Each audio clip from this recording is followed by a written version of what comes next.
இன்னைக்கு நம்ம பார்க்க போகிற இந்த புத்தகம் ஒரு சுவாரஸ்யமான புத்தகம், ஒரு முக்கியமான புத்தகம்னு சொல்லலாம். இந்த புத்தகம் வந்து பார்த்திங்கன்னா Pandita Ramabai a life and a time அப்படி என்கிற ஒரு ஒரு ஒரு புத்தகத்தை பற்றி தான் நாம் பார்க்க போகிறோம். இந்த புத்தகத்தினுடைய ஆசிரியர் வந்து உமா சக்கரவர்த்தி அப்படி என்கிற பேராசிரியர். உமா சக்கரவர்த்தி வந்து பார்த்தீர்கள் என்றால் mother of Indian feminist movement அப்படின்னு சொல்லிட்டு சொல்லுவார்கள். இந்த mother of Indian feminist movement சொல்கிறதுக்கான காரணம் அவர் வந்து இந்த ஒரு பெண்ணியத்தை வந்து ஒரு கருத்தியல் தளத்தில் கொண்டு போய் சேர்த்தவர்கள்.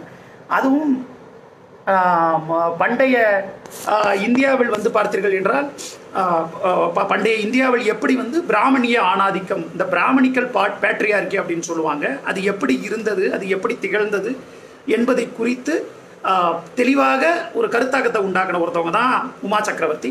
இந்த உமா சக்கரவர்த்தி வந்து பண்டித ரமாவை பற்றி பேசுகிறாங்க. இது வந்து அடிப்படையில் இந்த புத்தகம் ரீரைட்டிங் ஹிஸ்ட்ரி என்கிற நூலாக ஜுபான் வெளியீடாக வந்தது.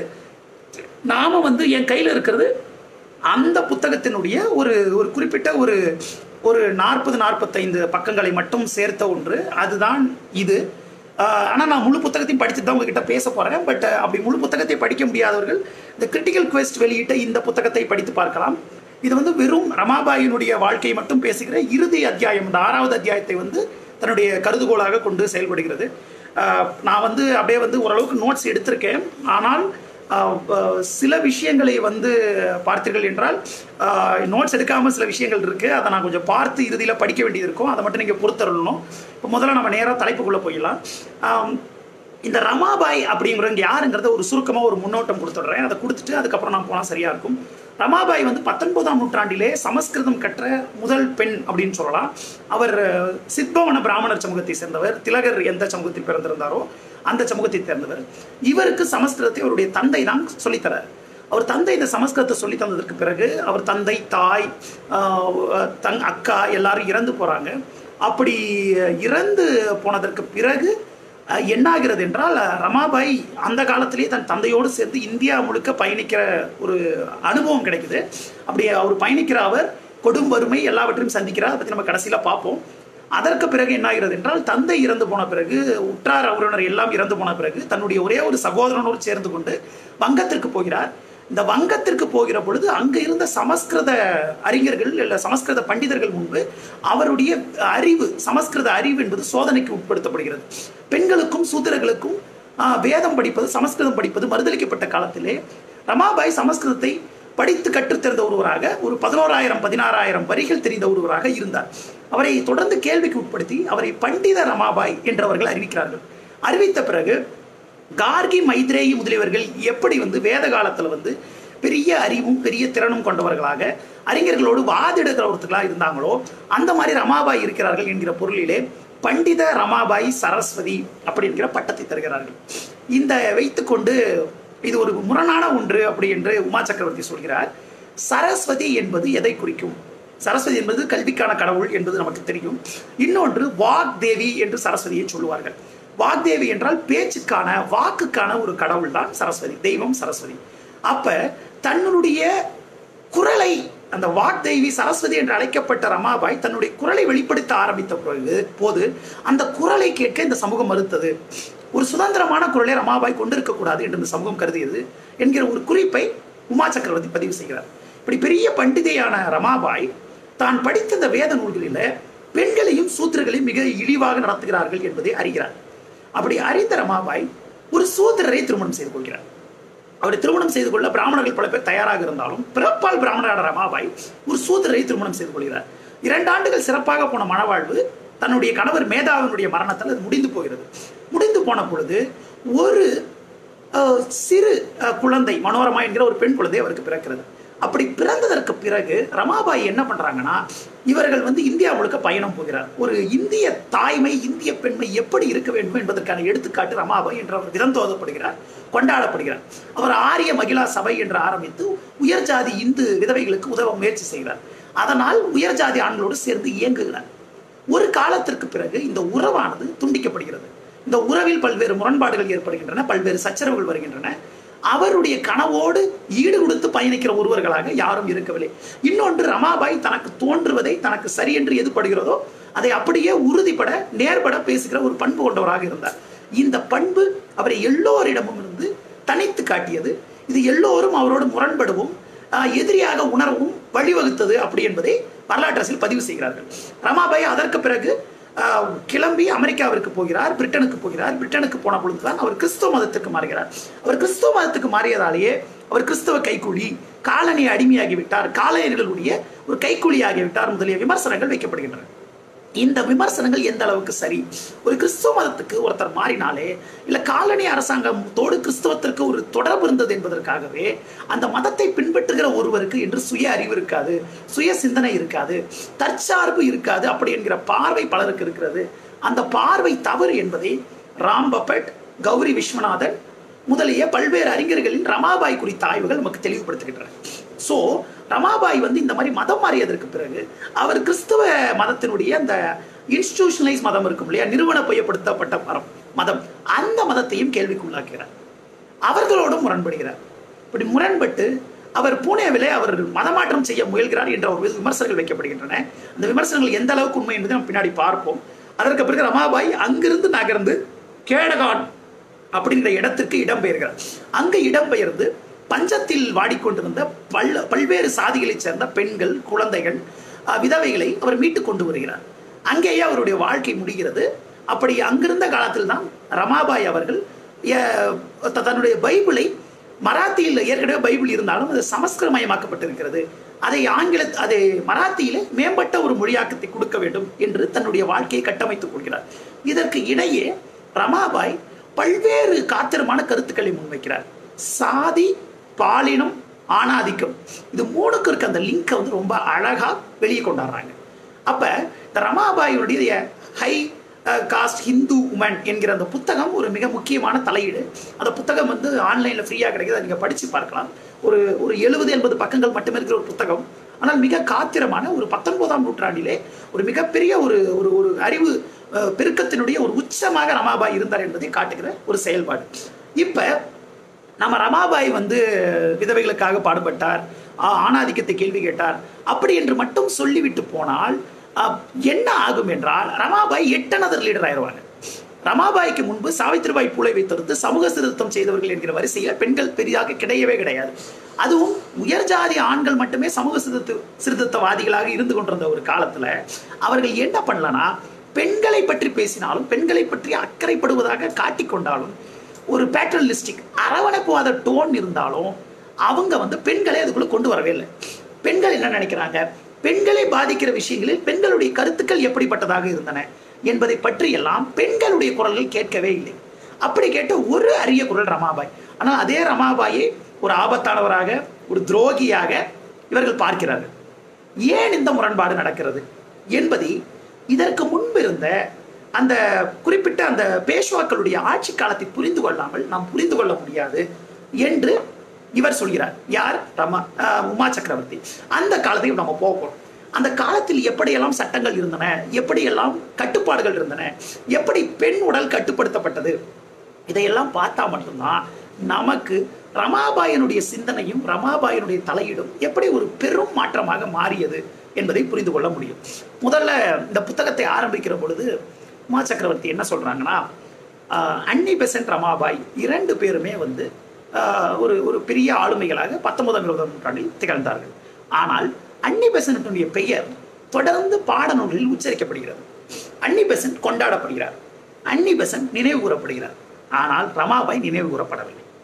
ஏன் இந்த கேள்வி? இதற்கான ஒரு பதில் வாகீதாவும் SV ராஜதுரை அவர்களும் சேர்ந்து எழுதிய ஒரு கட்டுரையில் இருக்கிறது. 1990களில் வந்த அந்த கட்டுரை EPW கட்டுரையுடைய தலைப்பு என்னவென்றால் 100 years of பிராமின்ஹுட் என்று அது தலைப்பு. ஒரு நூற்றாண்டு கால பிராமணவாதம். தூத்துக்குடியிலே அன்னி பெசன்ட் இறங்குகிறார். அங்கிருந்து இறங்கி அவர் ஒரு பிராமணிய கருத்தை, பிராமணிய சிந்தனையை முன்னெடுக்கிறார். அவர் ஆரியர்கள் எனப்படுகின்ற பிராமணர்கள் தான் இந்தியாவை ஆள்வதற்கு தகுதியுடையவர்கள், அவர்கள் தான் அறிவு படைத்தவர்கள் என்று நம்புகிறார். அதற்கு முன்பு ஃபேபியன் சோசியலிஸ்டாக, பெண்களின் வாக்குரிமைக்காக பாடுபட்ட ஒருவராக யுனைடெட் கிங்டத்தில் இருந்த அன்னி பெசன்ட் இந்தியாவிலே மரபானவராக, பிற்போக்கானவராக, பெண்ணுரிமைக்கு எதிரானவராக மாறுகிறார். ஆனால் அன்னி பெசன்ட்டை இந்திய சமூகம் தொடர்ந்து நினைவு கொள்கிறது. ஆனால் பிராமணிய ஆணாதிக்கத்தை கேள்வி கேட்ட, சமூக நீதிக்கும் சமூக விடுதலைக்கும் பாடுபட்ட ரமாபாயினுடைய பெயர் திட்டமிட்டு மறக்கடிக்கப்பட்டிருக்கிறது. ஏன் இந்த முரண்பாடு என்கிற ஒரு கேள்வி இருக்கிறது. இன்னமும் அன்னி பெசன்ட் மிகவும் தெளிவாக சொல்வதென்றால் அவர் என்ன சொல்கிறார் என்றால், அன்னி பெசன்ட் வந்து பார்த்தீங்கன்னா பெண்கள் என்பவர்கள் குடும்பத்தில் பொண்டாட்டியாகவும் மனைவியாகவும் மகளாகவும் மட்டும்தான் இருக்க வேண்டும். அவர்கள் அதை தாண்டி வேறு எதற்கும் கனவு காணக்கூடாது. அது போக இன்னொன்றும் அவர்கள் சொல்கிறார்கள். அது என்னவென்றால், அன்னி பெசன்ட் சொல்கிற அந்த குறிப்பு ரொம்ப முக்கியமான குறிப்பு. மனு என்பவன் பிறப்பின் அடிப்படையில் சாதி வேறுபாடுகள் இருக்க வேண்டும் என்று பிரித்திருந்தது இன்ற காலத்திற்கு பொருந்தாததாக கூட இருக்கலாம். திருமணங்கள் சாதிக்குள் நடக்கணும்னு சொன்னது இன்னைக்கு பொருந்தாதுன்னு நீங்க சொல்லலாம். ஆனாலும் அப்படி ஒருவேளை சாதி கடந்து திருமணம் செய்ய ஆரம்பித்தால் ஆரிய சிறுபான்மையினர் காட்டுமிராண்டித்தனமான பெரும்பான்மையினரால் அடக்கப்படுவார்கள். அதனால் சாதி கடந்து திருமணம் நடக்கக்கூடாது என்று சொல்கிறார். சீர்திருத்தம் தேவையில்லை என்பது அவருடைய பார்வையாக இருக்கு. ஓரளவுக்கு தன்னுடைய பார்வையை மாற்றிக்கொண்டாலும் நாம் கவனமாக கருத்தில் கொள்ள வேண்டியது என்னவென்றால், அன்னி பெசன்ட் பெண் விடுதலை சார்ந்த விஷயங்களில் பிற்போக்கு கருத்து உடையவராக ஒரு அடிப்படைவாதியாகத்தான் நடந்து கொள்கிறார். இந்து கலாச்சாரம் ஆகச்சிறந்த கலாச்சாரம், அதில் எந்த மாற்றமும் தேவையில்லை, அதுதான் உலகத்துக்கு வெளிச்சம் என்பது அன்னி பெசன்ட்டுடைய பார்வையா இருக்கு. ஆனால் இதை கேள்வி கேட்ட ரமாபாய் இந்த வரலாற்றில் மறக்கடிக்கப்படுகிறார். ரமாபாயினுடைய பெயர் உச்சரிக்கப்படவில்லை.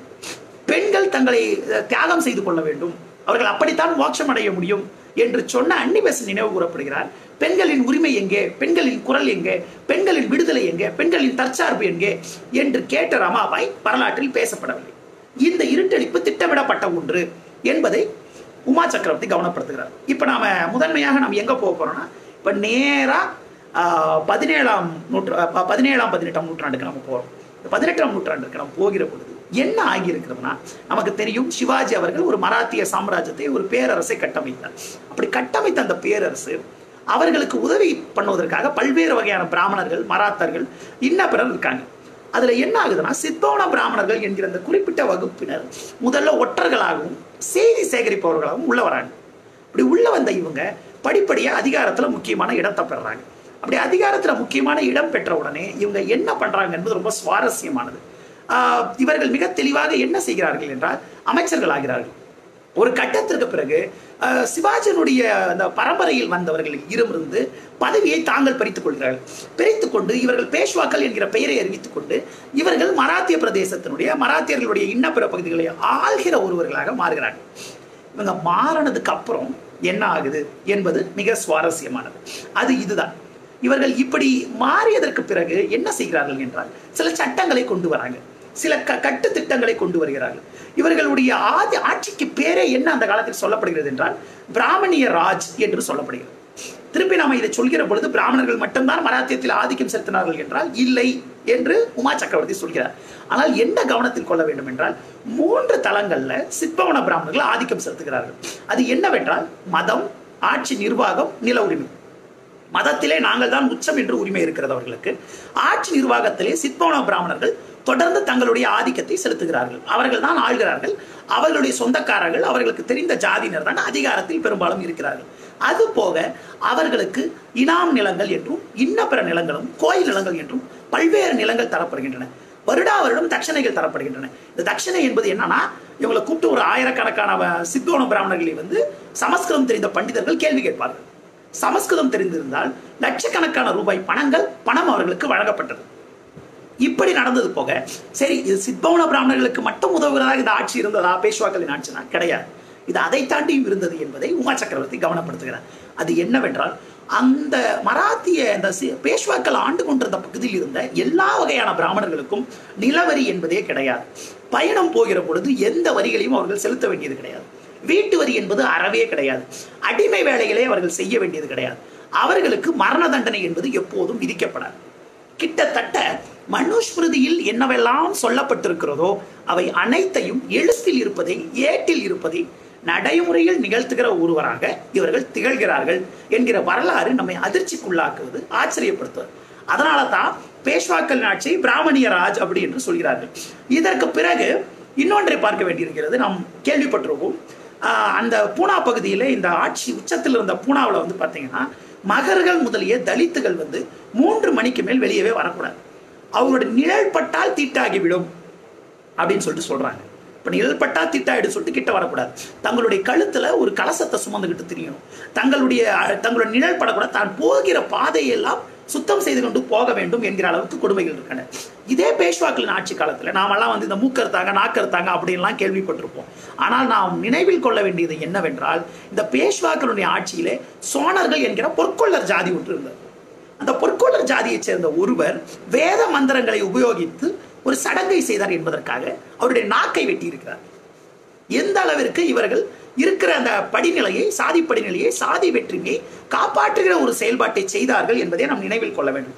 இதை பற்றி ஹிரோஷி ஃபுகாசாவா என்கிற ஒரு ஜப்பானிய அறிஞர் இருக்கிறார். இந்த அறிஞர் என்ன கவனப்படுத்துகிறார் என்றால், நம்ம சாதி என்பது ஏதோ காலங்காலமா இருக்கு, சாதி என்பது மிக இயல்பான ஒன்று, அது சடங்கின் வழியா மரபின் வழியாக மட்டும்தான் இருந்தது நம்ம நினைச்சுக்கிட்டு இருக்கோம். ஆனால் இந்த பேஷ்வாக்களுடைய ஆட்சி சாதியை மிக ஆழமாக, மிக காத்திரமாக தன்னுடைய சட்டத்திட்டங்களுடன் நிறைவேற்றியது என்பதை எடுத்துக்காட்டை தருகிறார். இதில் முதன்மையான எடுத்துக்காட்டு என்ன என்றால், ஒரு நெசவாளர் சமூகம் ஒன்று இருக்கிறது.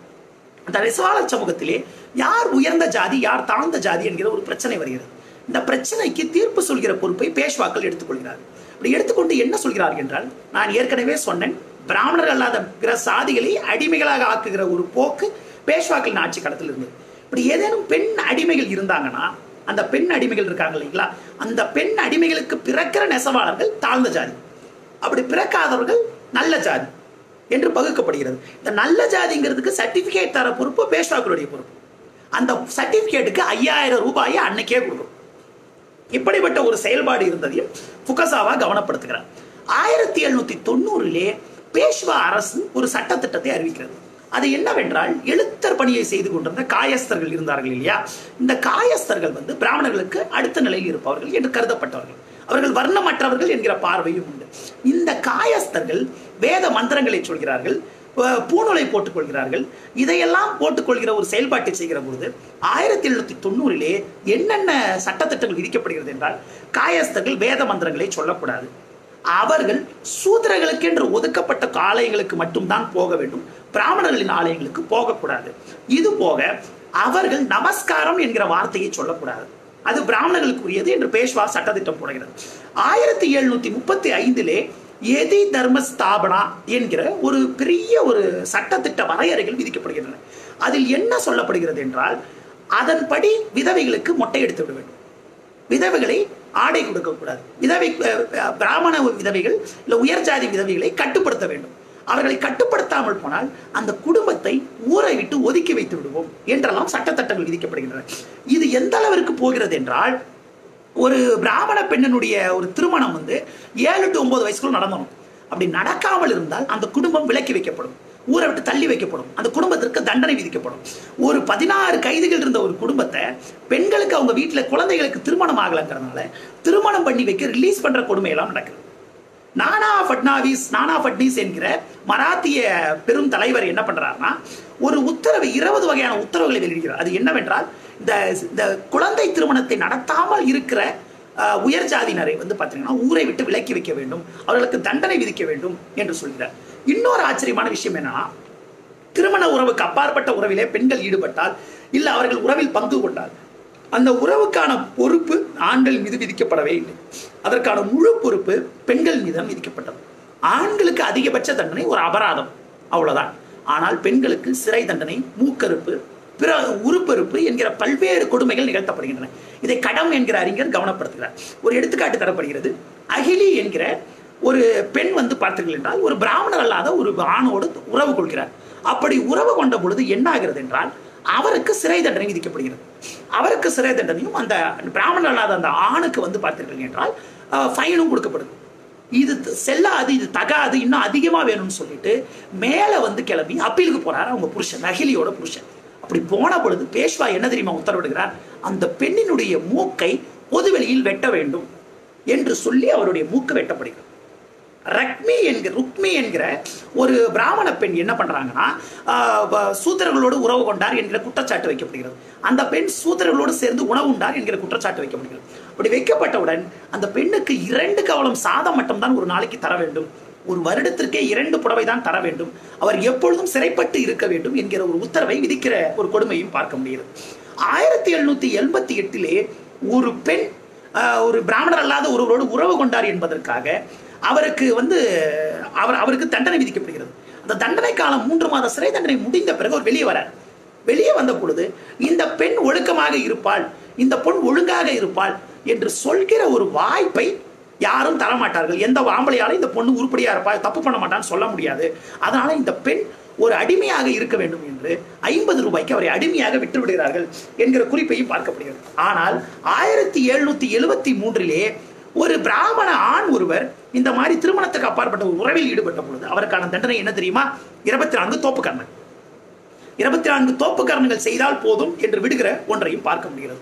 ஒருவேளை பெண்கள் அப்படி மொட்டை அடிக்காமல், அதாவது இப்ப அப்பாக்கள் இருப்பாங்க, சில குழந்தைகள் இருப்பாங்க, அந்த அண்ணன்கள் இருப்பாங்க, தன்னுடைய தங்கைக்கோ தன்னுடைய மகளுக்கோ இப்படி ஒரு அநீதி நடக்கக்கூடாது என்று மொட்டை அடிக்காமல் இருந்தால் அந்த விஷயங்கள் சங்கராச்சாரியர்களுக்கு கொண்டு செல்லப்பட்டது. அந்த சங்கராச்சாரியர்கள் அந்த பெண்களுக்கு, விதவைகளுக்கு கண்டிப்பாக மொட்டை அடிக்க வேண்டும் என்கிற கொடுமைக்கு ஆளாக்குகிறார்கள் என்பதை பார்க்க வேண்டியிருக்கிறது. அதே போல நான் சொன்னாலே அந்த எதி தர்ம ஸ்தாபனா என்கிற அந்த சட்டத்திட்டம் 1735 போடப்பட்ட அந்த சட்டத்திட்டம், அந்த சட்டத்திட்டத்தின்படி பிராமண விதவைகளோடு பிராமணர்கள் உணவு உண்ணக்கூடாது, பிராமண விதவைகளோடு பிராமண பெண்கள் உணவு உண்ணக்கூடாது. அப்படி உணவு உண்டால் அவர்களுக்கு தண்டனை விதிக்கப்படும், அவர்கள் சாதியை விட்டு விலக்கி வைக்கப்படுவார். இன்னொரு விஷயம் என்ன பார்க்கணும்னா, எந்த சாதி உயர்ந்தது எந்த சாதி தாழ்ந்தது என்கிற இந்த வினாவிலே பெண்ணினுடைய உடலுக்கு ஒரு பெரிய பங்கு தரப்படுகிறது. பட் என்கிற ஒரு திருமண முறை இருக்கிறது, அதாவது விதவை மறுமணம். இந்த மறுமணத்தை சூத்திரர்களும் இன்ன பிற ஜாதியினரும் செய்வதற்கான வாய்ப்புகள் இருந்தன. என்ன சொல்லப்படுகிறது என்றால், இந்த விதவை மறுமணத்தை ஒரு சாதி செய்யலாமா செய்யக்கூடாதா என்று தீர்மானிக்கிற உரிமை பேஷ்வாக்களுக்கு தான் உண்டு. அப்படி யாருக்கேனும் திருமணம் என்றால் அந்த திருமணம் செய்யலாம் என்பதை தீர்மானிக்க ஒரு பஞ்சாயத்து நியமிக்கப்படுகிறது. அந்த பஞ்சாயத்தில் பெரும்பாலும் பிராமணர்கள் இருப்பார்கள். ஒன்று. ரெண்டாவது, அப்படி ஒருவேளை நீங்க திருமணம் நடத்த போனால், விதவை திருமணம் மறுமணம் செய்ய போனால் அந்த மறுமணத்திற்கு நீங்கள் அபராதத்தையோ வரியையோ அரசாங்கத்துக்கு செலுத்த வேண்டும். அப்படி என்பதும் விதிக்கப்படுகிறது. இது போக பார்த்தீர்கள் என்றால் ஒரு எடுத்துக்காட்டு தரப்படுகிறது. பிராமண விதவை பெண்கள் திருமணம் செய்து கொள்கிற உரிமையே கிடையாது. மாதவராவ் என்கிற ஆகச்சிறந்த பேஷ்வா ரூலர் என்று சொல்லப்பட்ட ஒருவர் கோலக் சமூகத்தைச் சேர்ந்த ஒருவரோடு, கோலக் என்பது ஒரு பிராமணர் அல்லாத சமூகம், அந்த சமூகத்தை சேர்ந்த ஒரு ஆணோடு ஒரு பெண் திருமண உறவு கொண்டிருந்தால் அவருக்கு ஒரு குழந்தை இருந்தது என்பதற்காக அவர் முடியை கத்தரிக்க வேண்டும், அவர் நகை அணியக்கூடாது, அவர் மொட்டை அடித்துக் கொள்ள வேண்டும், அவர் சிறையில் தள்ளப்பட வேண்டும், சிறையில் குழந்தையோடு சேர்ந்து கொடும் வேலைகளை செய்ய வேண்டும் என்கிற உத்தரவை அவர் விதிக்கிறார் என்பதை பார்க்க வேண்டியிருக்கிறது. உமா சக்கரவர்த்தி சொல்கிறார், ஆண்கள் தங்களுடைய ஒரு சாதி ஒழுக்கத்தை, கடமையை தவறிவிட்டால் அவர்கள் பிரம்மச்சரியத்தை கடைபிடித்தால் போதும், அவர்கள் தங்களுடைய வாழ்க்கையை துறந்து விட்டால் போதுமானது. ஆனால் பெண்கள் தொடர்ந்து சின்ன ஒரு பாலியல் உறவில் ஈடுபட்டார்கள் என்றோ, இல்லை உறவு கொண்டார்கள் என்றோ, இல்லை வேற ஏதோ செய்தார்கள் என்றோ கருதினாலோ, அல்லது அவர்கள் கற்பொழுக்கம் போய்விட்டது என்று கருதினாலோ, அவர்களுடைய பதிவிரதை தர்மம் போய்விட்டது என்று கருதினாலோ அவர்களுக்கு கொடும் தண்டனைகள் விதிக்கப்படும், அவர்கள் கடுமையாக நடத்தப்படுவார்கள் என்பதை கவனப்படுத்துகிறார். இது பேஷ்வாக்களுடைய ஆட்சி காலம். பேஷ்வாக்களுடைய ஆட்சி காலத்தில் இப்படிப்பட்ட அநீதிகளும் இப்படிப்பட்ட கொடுமைகளும் தொடர்ந்து நடந்து கொண்டிருக்கின்றன. இதற்கு அடுத்து நாம் பார்க்க வேண்டியது ஆங்கிலேயர் ஆட்சி காலம். இந்த ஆங்கிலேயர் ஆட்சி இந்த மராத்திய பகுதியை ஆங்கிலேயர்கள் பிடித்த பிறகு எல்பின்ஸ்டோன் என்கிற ஒரு கவர்னர் வரார். இந்த கவர்னர் வந்த போது அவர் என்ன பண்றாருன்னா, ரொம்ப தெளிவா ஏற்கனவே பிராமணர்களுக்கு தரப்படும் தட்சணைகள் நிறுத்தவில்லை, அந்த தட்சணைகள் தொடரட்டும் சொல்றார்.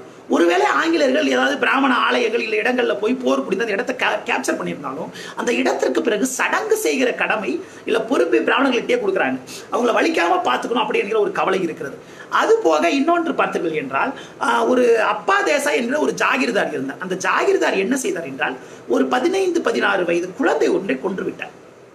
கொன்று விட்ட பிறகு இந்த வழக்கு பிரிட்டிஷ் அரசாங்கத்துக்கு வருகிறது. வருகிற பொழுது பிரிட்டிஷ் அரசாங்கம் என்ன சொல்கிறது என்றால், இவர் பேஷ்வாக்கள் ஆட்சி காலத்தில் ஒரு ஜாகிர்தாராக இருந்தார், ஒரு உயிரை எடுக்கவும் ஒரு உயிரை காப்பாற்றவும் அவருக்கு உரிமை இருந்தது, அதனால் அவரை தண்டிக்க முடியாது என்று சொல்கிறார். இப்படிப்பட்ட அநீதிகள்லாம் நடக்கின்றன. இதற்கு பிறகு என்ன ஆகிறது என்றால், நான் ஏற்கனவே சொன்னாலே அந்த சோனர்கள் அப்படிங்கிற ஒரு சமூகம், பொற்கொள்ளர் சமூகம், இந்த சமூகம் ஒரு குறிப்பிட்ட ஒரு வழக்கை கொண்டு வருகிறது. அது என்னவென்றால், தங்களை பாஞ்சல தேவஜன ரதகார் என்கிற ஒரு சாதியாக தங்களை அழைத்துக் கொள்கிறார்கள். அப்படி அந்த சாதியாக அழைத்துக் கொண்டு, நாங்கள் பிராமணர்களுக்கு இணையானவர்கள், நாங்கள் முப்புரி நூல் தரித்துக் கொள்ளலாம், நாங்கள் வேத பாராயணங்களை செய்யலாம் என்று அவர்கள் ஒரு பிரச்சனையை கொண்டு வராங்க. இந்த பிரச்சனையை கொண்டாந்தோட நிக்காம அவர்களுக்கு பிராமணர்கள் சடங்கும் செய்யலாம்னு சொல்றாங்க. அப்படி சடங்கு செய்கிற அந்த வேலையை ஒரு பிராமணர் செய்த பொழுது அந்த பிராமணரை என்ன செய்கிறார்கள் என்றால், அந்த பிராமணரை கடுமையான தண்டனைக்கு உள்ளாக்க வேண்டும் என்று அப்பீல் பண்றாங்க. பிராமணர்கள் அப்பீல் பண்றாங்க. இந்த சித்பவன பிராமணருக்கு எதிராக அப்பீல் பண்ணும் பொழுது இந்த வழக்கு எங்க வருகிறது என்றால் ஆங்கிலேய அரசாங்கத்திடம் போகிறது. அப்படி ஆங்கிலேய அரசாங்கத்திட்ட போனப்ப அவர்கள் என்ன சொல்கிறார்கள் என்றால், இந்த சோழர்கள் சூத்திரர்களா என்கிற கேள்வி வருகிறது. அப்படி இந்த கேள்வி வருகிற பொழுது அந்த கேள்வியில் அவர்கள் என்ன சொல்கிறார்கள் என்றால், இந்த பிராமணர் அவர்களுக்கு சடங்கு செய்யக்கூடாது, ஆனால் அதே சமயத்தில் சோழர்கள் மீது தண்டனை விதிக்க முடியாது, அவர்கள் சாதிகளுக்குள் அவள் எதை வேண்டுமானாலும் செய்து கொள்ளலாம் என்று சொல்லப்படுகிறது. இப்படி சாதி சார்ந்த விஷயங்கள்ல தலையிட்டும் தலையிடாமல் ஏன் இவர்கள் இருந்தார்கள் என்பதற்கு 2 காரணங்கள் இருக்கின்றன. ஒரு காரணம், ஏற்கனவே ஆட்சியில் இருந்த பிராமணர்களுடைய ஆட்சியிடம் பறித்துக் கொண்டோம், அவர்கள் வருத்தத்துக்கு ஆளாகி இருப்பார்கள், ஆகவே அவர்களை வலிக்காமல் நாம் அணுக வேண்டும் ஒன்று. இன்னொன்று, இப்படி எல்லாரும் பிரிஞ்சு போய் ஒரு அடுக்கு நிலை இருந்தால் அது நமக்கு நல்லது தானே, இந்த அடுக்கு நிலை நாம் ஆட்சியை தொடர்வதற்கு உதவியாக இருக்கும் என்று அவர்கள் கருதுகிறார்கள். இதற்கு பிறகு ஒருவேளை இந்த சோழர்கள் சொன்ன சாதி நாங்கள் உயர்ந்தவர்கள், நாங்கள் மேல் ஜாதி என்று சொன்ன பொழுது சில கண்டிஷன்ஸ் அவங்களுக்கு இருக்கா அப்படிங்கிறத செக் பண்றாங்க. என்னன்னா, அவர்களுடைய குடும்பத்து பெண்கள் மொட்டை எடுத்துக் கொண்டார்களா, அவர்கள் குடும்பத்து அவர்கள் சாதி பெண்கள் விதவைகளாக தொடர்ந்து இருந்தார்களா, அவர்கள் 2ஆம் திருமணம் செய்து கொள்ளாமல் இருந்தார்களா, அவர்கள் தங்களை எரித்துக் கொண்டார்களா, சதியில் விழுந்தார்களா, இப்படியெல்லாம் இருந்தா யோசிச்சு பாருங்க. பெண்கள் விதவையாக இருந்தால், அடக்குமுறைக்கு ஆளானால், 2ஆம் திருமணம் செய்து கொள்ளாமல் இருந்தால், பெண்கள் தங்களை எரித்துக் கொண்டால் அது உயர்ந்த ஜாதி. அப்படிப்பட்ட ஜாதியாக சோழர்கள் தாங்கள் இருப்பதாக பெருமைப்பட்டுக் கொள்கிறார்கள், அப்படி வாதிடுகிறார்கள். இதை நாம் பார்க்க வேண்டியிருக்கு. இதற்கு பிறகு இன்னொரு சம்பவத்தை உமா சக்கரவர்த்தி கவனப்படுத்துகிறார். பிரதாப் சிங் போன்ஸ்லே என்று ஒரு குறிப்பிட்ட ஒரு மராத்திய தலைவரை, மராத்திய சமூகத்தைச் சேர்ந்த ஒருவரை, சிவாஜியினுடைய வழித்தோன்றலை சத்தாராமனுடைய தலைவராக பிரிட்டிஷ் அரசாங்கம் நியமிக்கிறது. இவர் தன்னை சத்திரியர்னு சொல்லிக்கிறார். அப்படி ஒரு சத்திரியர் சொல்லிக்கும் பொழுது இவர்கள் சத்திரியர்கள் இல்லைன்னு சொல்லிட்டு பிராமணர்கள் பிரச்சனை பண்றாங்க. இந்த பிரச்சனை என்ன தெரியுமா சொல்றாங்க, அதற்கு அவர்கள் அடிப்படையாக வைப்பது பெண்ணினுடைய உடம்பினுடைய தூய்மை. பரசுராமர் உங்க ஒட்டுமொத்த சத்திரியரையும் அழிச்சிட்டாரு, ஒரு சத்திரியரும் கிடையாது, பிராமண ஆண்களோடு உறவு கொண்டுதான் உங்கள் பெண்கள் உங்களை பெற்றெடுத்தார்கள், அப்புறம் எப்படி உங்களுக்கு தூய்மை இருக்கு நீங்க சொல்லுவீங்க என்கிற கேள்வியை அங்கிருந்த பிராமணர்கள் கேட்கிறாங்க. இப்படி கேட்டதற்கு பிறகு இன்னொன்றையும் சொல்கிறார்கள். அப்ப அந்த மராத்தியர்கள் அந்த இருக்கிற இந்த பிரதாப் சிங்கா போஸ்லே உடைய அந்த குடும்பத்தில் என்ன சொல்றாங்கன்னா, எங்களுடைய சாதியில பெண்கள் அனைவரும் விதவைகளாக தொடர்கிறார்கள், அவர்கள் சாதி தூய்மையை காப்பாற்றுகிறார்கள், அவர்கள் திருமண உறவு ஒருவேளை கணவர் இறந்து போனால் அதற்கு பிறகு அவர்கள் பதிவிரதைத்தனத்தோடு இருக்கிறார்கள், இங்கு திருமண உறவு தெளிவாக இருக்கிறது, அதனால் நாங்கள் சத்திரியர்கள் என்று வாதிடுகிறார்கள். அப்படி அவர்கள் சத்திரியர்கள் என்று வாதிட்டு பெண்ணினுடைய உடலை கட்டுப்படுத்தி கொண்டு பெண் உரிமை கட்டுப்படுத்தப்பட்டு பெண்கள் விதவைகளாக தொடர்கிற அநீதியை யார் காப்பாற்றுகிறார்களோ அந்த சாதி உயர்ந்த சாதி. அப்ப சாதி என்பது பெண்ணினுடைய உடலில் பெண்ணினுடைய பாலியல் தேர்வை, பாலியல் விடுதலையை, பெண்ணினுடைய மன உறவை தீர்மானிப்பதில் எந்த அளவிற்கு சாதி விட்டு வெளியே போகாம காப்பாற்றுறாங்களோ அவங்க தான் இங்க ஆள முடியும், அவர்கள் தான் உயர்ந்த சாதி என்கிற ஒரு பகுப்பு முன்வைக்கப்படுகிறது. இதற்கு பிறகு 1836 பிராமணர்களுக்கு தரப்படுகிற தட்சணைகள் நிறுத்தப்படுகின்றன. அப்படி தட்சணைகள் நிறுத்தப்பட்ட பிறகு என்ன ஆகிறது என்றால், வுட்ஸ் டிஸ்பேட்ச் என்று ஒன்று வருகிறது. அது உயர் ஜாதியினருக்கு கல்வி கொடுத்தால் போதும், அது இந்திய சமூகத்தை ஆள்வதற்கு உதவும் என்கிற பார்வையை முன்வைக்கிறது. இன்னும் 2 விஷயத்தையும் கவனிக்கணும். ஃபண்டு கம்மியா இருக்கு, அதனால கல்வி கொடுக்க முடியாதுன்னு ஒரு காரணம் சொல்லப்படுகிறது. இன்னொன்று என்ன சொல்லப்படுகிறது என்றால், கீழே அடுக்கு நிலையில் இருக்கிற சாதிகளுக்கு கல்வி தந்தால் அந்த கல்வி மேலே வராது, ஆனால் மேல இருக்கவங்களுக்கு கல்வி கொடுத்தா அது கீழே இருக்கவங்களுக்கு போய் சேரும் என்று இவர்கள் கருதுகிறார்கள். இது எங்க போய் நிற்குதுன்னா, 1874 ஒரு 109 பேர் ஒட்டுமொத்த பூனாவில் கல்லூரி படிக்கிறவர்களாக இருந்தார்கள். அதில் 107 பேர் பிராமணர்கள். பம்பாயிலே 50% பிராமணர்கள், இன்ன பிறகு பார்சிக்கள், குஜராத்திகள், மார்வாரிகள் முதலிய சாதிகள் டெக்கான் காலேஜில் படிக்கிறதாவும் பிற காலேஜில் படிக்கிறதாவும் இருக்காங்க. ஆனால் 1860 இப்படி நிலைமை இருந்தாலும் 1890களுக்குள்ள அங்க படிக்கிற பெரும்பான்மையர்கள் பிராமணர்களா இருக்காங்க. இது போக இவர்கள் என்ன செய்கிறார்கள் என்றால், இன்னொரு எடுத்துக்காட்டியும் உமா சக்கரவர்த்தி தராங்க, எப்படி அதிகாரம், நில உரிமை, கல்வி என்று எல்லாவற்றிலும் ஆதிக்கம் செலுத்துறாங்க என்பது ஒரு எடுத்துக்காட்டு தராங்க. இந்த சித்பவன பிராமணர்கள், தேவாஸ்த பிராமணர்கள், கவுடா சரஸ்வத் பிராமணர்கள் என்று 3 வகையான பிராமணர்கள் எடுத்துக்கொள்றாங்க. இந்த பிராமணர்கள்ல 5 1 பங்கினர் நிலத்திலிருந்து குத்தகை உரிமை பெறுகிறவர்களாக இருந்திருக்கிறார்கள். அந்த அளவிற்கு அவர்கள் செல்வ வளம் மிக்கவர்களாக இருந்திருக்கிறார்கள் என்பதை சொல்கிறார். அதே போல சர்தார்களுக்கு இயக்கம், இனாம்தார் இயக்கம் என்று நிலச்சுவாந்தர்கள் உரிமையை காப்பாற்றிய இயக்கத்தினுடைய தலைவர்களாக முக்கிய பொறுப்புகளை இவங்க இருந்திருக்காங்க. இப்ப நிலச்சுவாந்தார்களாக இருக்கிற இந்த இடத்திலே வர்க்கமும் வர்ணமும் சேர்கிற ஒரு அநியாயத்தை நாம் பார்க்க முடிகிறது. எப்படி ரெண்டும் சேர்ந்து கைகோர்த்து நடக்கிறது என்பதை பார்க்க முடிகிறது என்பதை சொல்கிறார்கள். இன்னொன்று பார்த்தீர்கள் என்றால், இருக்கிற பத்திரிகை ஆசிரியர்களில் 3/2 பங்கினர் பிராமணர்கள். அதே போல இப்படி நில உரிமையாளர்களாக ஒரு பக்கம் வருமானம் வந்து கொண்டிருந்தால், சித்தோன பிராமணர்கள்ல ஒரு 14% வட்டிக்கு விடுறது, இன்ன பிற தொழில்களில் ஈடுபடுவது என்று வருமானம் பெற்றுக் கொண்டிருந்தார்கள். ஒரு 7% பேர் வர்த்தகத்தில் ஈடுபட்டுக் கொண்டிருந்தார்கள். அப்ப ஒரு சமூகத்தில் பாதிக்கும் மேற்பட்டவர்கள் ஒரு எலைட்ஸா இருக்கிற ஒரு விஷயத்தை பார்க்க முடிகிறது. இப்படி இருந்த இந்த காலத்திலே ஜோதிபாய் பூலேவினுடைய கருத்துக்கள் இதை எதிர்கொள்கின்றன. 1861 ஜாதி பேத் விவாக சார் என்கிற ஒரு புத்தகம் வருகிறது. ஒரு பிராமணர் அல்லாத ஒருவர் எழுதிய அந்த புத்தகம் இந்த பிராமணிய மேலாதிக்கத்தை கேள்வி கேட்கிறது. ஜோதிபாய் பூலே அதை தொடர்ந்து கேள்விக்கு உட்படுத்துகிறார். அவர் பல்வேறு கேள்விகளை கேட்கிறார். அவர் என்ன கேட்கிறார் என்றால், நம்மை ஒடுக்குகிற, நம்மை அவமானப்படுத்துகிற, நம்மை சுரண்டுகிற பிராமணர்களுடைய அங்கீகாரம் நமக்கு இதற்கு தேவை. அவர்களை ஏன் கொண்டாட வேண்டும்? அவர்களைப் போல நாம் ஏன் பூணூல் போட்டுக் கொள்ள வேண்டும்? அவர்களைப் போல நாம் ஏன் சத்திரிகள் என்று நம்மை அறிவித்துக் கொள்ள வேண்டும்? இப்படியெல்லாம் நடந்து கொண்டால் என்ன ஆகிறது என்றால், ஏற்கனவே நம்மை அடக்கி கொண்டிருக்கிற சமூக இயந்திரத்தில் ஒரு அங்கமாக நாம் மாறி போகிறோம் என்பதை நாம் கவனிக்க மாட்டோம் அப்படின்னு சொல்றார். இன்னொன்று, அவர் தாமஸ் பெயினுடைய ரைட்ஸ் ஆஃப் மேன் என்கிற நூலை படித்திருந்தார். அந்த நூலை படித்திருந்த அதில் என்ன சொல்கிறது, ஒவ்வொரு மனிதனுக்கும் ஒரு இயற்கையான உரிமைகள் உண்டு. எந்த விஷயத்தும், அது மதமாக இருக்கலாம், இறைவனாக இருக்கலாம், எல்லாவற்றையும் கேள்விக்கு ஆட்படுத்தப்பட வேண்டும் என்கிற சிந்தனை அவருக்கு இருக்கிறது. இன்னொன்னு சொல்றாரு ஜோதிபாய் பூலே, பிராமணிய சடங்குகள் நம்மை ஏழைகளாக ஆக்கியிருக்கின்றன, நம்மை தொடர்ந்து அவை வறுமைக்கு தள்ளுகின்றன. ஆகவே பிராமணிய சடங்குகள் நாம் கலந்து கொள்ளக்கூடாது என்று சொல்கிறார். இன்னொன்று, நீங்கள் கல்வி என்பது மேலிருந்து கீழே வந்துடும் சொன்னீங்க, ஆனால் பிராமணர்களுடைய சுயநலத்தால் எங்களுக்கு கல்வி என்பது சேரவே இல்லை என்று அவர் சொல்கிறார். அதற்கு மாற்றா அவர் என்ன சொல்றாருன்னா, ஆரம்ப கல்வியை எல்லா கிராமங்களில் இருக்கிற பிராமணர் அல்லாத அனைவருக்கும் கொடுக்க வேண்டும், அதே போல மேல்நிலை கல்வி எங்களுக்கு தர வேண்டும் என்று அவர் சொல்கிறார். மேலும் அவர் என்ன கவனப்படுத்துகிறார் என்றால், நம்மளுடைய இந்த வரி வருமானத்தில் பெரும்பான்மையற்ற உழைக்கும் வர்க்கத்தினர் விவசாயிகளை நாங்கள் தான் தருகிறோம். இப்ப நாங்கள் தருகிற பொழுது எங்களுக்கு அதற்கு முறையான பலனை நீங்கள் தர வேண்டும் என்று சொல்கிறார். இப்படி அவர் சொல்லி 21 வயதிலேயே முதல் கல்விக்கூடத்தை துவங்குகிறார். அந்த கல்விக்கூடம் தாழ்த்தப்பட்ட ஒடுக்கப்பட்ட சாதிகளைச் சேர்ந்த பெண்களுக்கு ஆன ஒரு கல்விக்கூடம் என்பதை பார்க்க வேண்டியிருக்கிறது. அதற்கு முன்பு கல்வி என்பதே பெண்களுக்கு மறுக்கப்பட்ட சூழலே ஒரு பெரும் கிளர்ச்சியை அவர் மேற்கொள்கிறார் என்பதையும் பார்க்க வேண்டும்.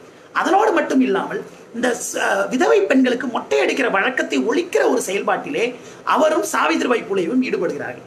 அதே போல தாராபாய் ஷிண்டே என்கிற பிராமணர் இல்லாத ஒரு பெண் ஸ்ரீ புருஷ துலானா என்கிற ஒரு புத்தகத்தை எழுதுகிறார். அந்த புத்தகத்தில் ஆணாதிக்கத்தை கேள்வி கேட்கிறார். எல்லாத்துக்கும் பொண்ணுதான் பொறுப்பா, விதவையாக ஆனால் கணவன் இறந்து போகிறார், பெண்களின் மீது பாலியல் வன்முறையை ஆண்கள் கட்டவிழ்க்கிறார்கள், பெண்களை கட்டுப்படுத்துகிற அநீதியை ஆண்கள் மேற்கொள்கிறார்கள், ஆனால் அதற்கான பொறுப்பு ஏன் பெண்ணின் மீது விதிக்கப்படுகிறது என்று அவர் கேட்கிறார். இதை பிராமணர் அல்லாத இயக்கத்தைச் சேர்ந்த ஒரு தலைவரே எதிர்க்கிறார். ஆனால் அது தவறு. தாராபாய் ஷிண்டனுடைய கருத்து நியாயமானது. அடக்குமுறை, ஏற்றத்தாழ்வு என்பதை பிராமணர்களும் இருப்பதை மட்டும் எதிர்ப்பதல்ல, நம் சமூகங்களிடையே இருக்கிற ஆணாதிக்கத்தையும் நாம் கேள்வி கேட்க வேண்டும், அவற்றை உடைத்து நுறுக்கி ஒரு சமத்துவத்தை உண்டு செய்ய வேண்டும் என்கிற பார்வை கொண்டவராக ஜோதிபாய் பூலே இருந்தார் என்பதை பார்க்க வேண்டியிருக்கிறது. இந்த நிலையில இதை எப்படி பிராமணர்கள் எதிர்கொண்டார்கள் என்பதை நாம் பார்க்க வேண்டியிருக்கிறது. பிராமணர்கள்ல கோபால் ஹரி தேஷ்முக், எம்ஜி ரானடே, பண்டார்கர் முதலே சில பிராமணர்கள், அதுவும் சித்பவன பிராமணர்கள் சீர்திருத்தம் ஓரளவுக்கு வலிக்காம முடிஞ்ச அளவுக்கு கம்மியா பண்றாங்க. அவங்க சீர்திருத்தத்தை தொடர்ந்து வாய்மொழியா பேசுறாங்க. அப்படி பேசுகிற அவர்களையே கடுமையான அடக்குமுறைக்கும் சாதியை விட்டு விலக்கி வைக்கிற ஒரு செயல்பாடும் தொடர்ந்து நடக்கிறது. ஒரு குறிப்பிட்ட வேணுபாய் என்கிற பெண்ணுக்கு ஒரு விதவை திருமணம் நடக்குது.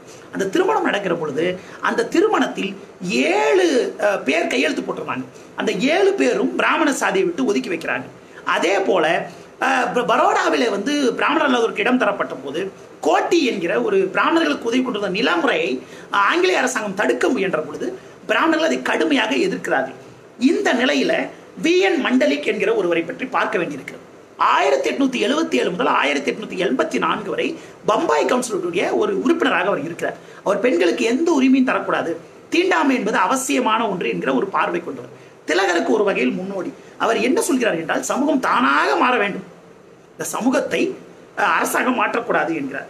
அவர் தீண்டப்படாதவர்களுக்கு கல்வி தரக்கூடாது என்றும் கருதுகிறார். இந்த நிலையிலே இப்படி இருந்தாலும் பிராமணர்கள் ஆதிக்கம் செலுத்துகிறார்கள். கல்வியிலும் பல்வேறு அதிகார நிலைகளிலும் ஒரு இடம் பெறுகிறார்கள். பூனா சர்வஜனிக் சபாவை ஆரம்பித்து அவர்கள் அரசியல் அதிகாரத்திலும் பங்கு கொள்ள முடிவு செய்கிறார்கள். சமூக பிரச்சனைகளும் பெருசா பேசக்கூடாது என்கிற முடிவை அவர்கள் எடுக்கிறார்கள். இனிமேல் சமூக சீர்திருத்தத்தை பேசாமல் அரசியல் விடுதலையை கேட்டு ஆங்கிலேய அதிகாரத்திலே நமக்கான இடத்தை பெற வேண்டும் என்று உயர் ஜாதியினர், குறிப்பாக பிராமணர்கள் ஒரு முடிவு எடுக்கிறார்கள். அதனுடைய அடுத்த கட்டமாக அவர்கள் காங்கிரசுக்குள்ளும் வருகிறார்கள். திலகரை இப்பதான் பார்க்கணும். திலகர் என்ன பண்றாருன்னா 1891 இந்த வட்டி, இந்த கந்து வட்டிக்காரர்கள் இருக்காங்க இல்லைங்களா, அவங்களை கட்டுப்படுத்த ஒரு சட்டம் கொண்டு வரப்படும். சட்டத்தை கண்டிக்கிறார். ஏன்னா நிறைய பிராமணர்கள் கந்து வட்டிக்காரர்களாக இருக்கிறார்கள்.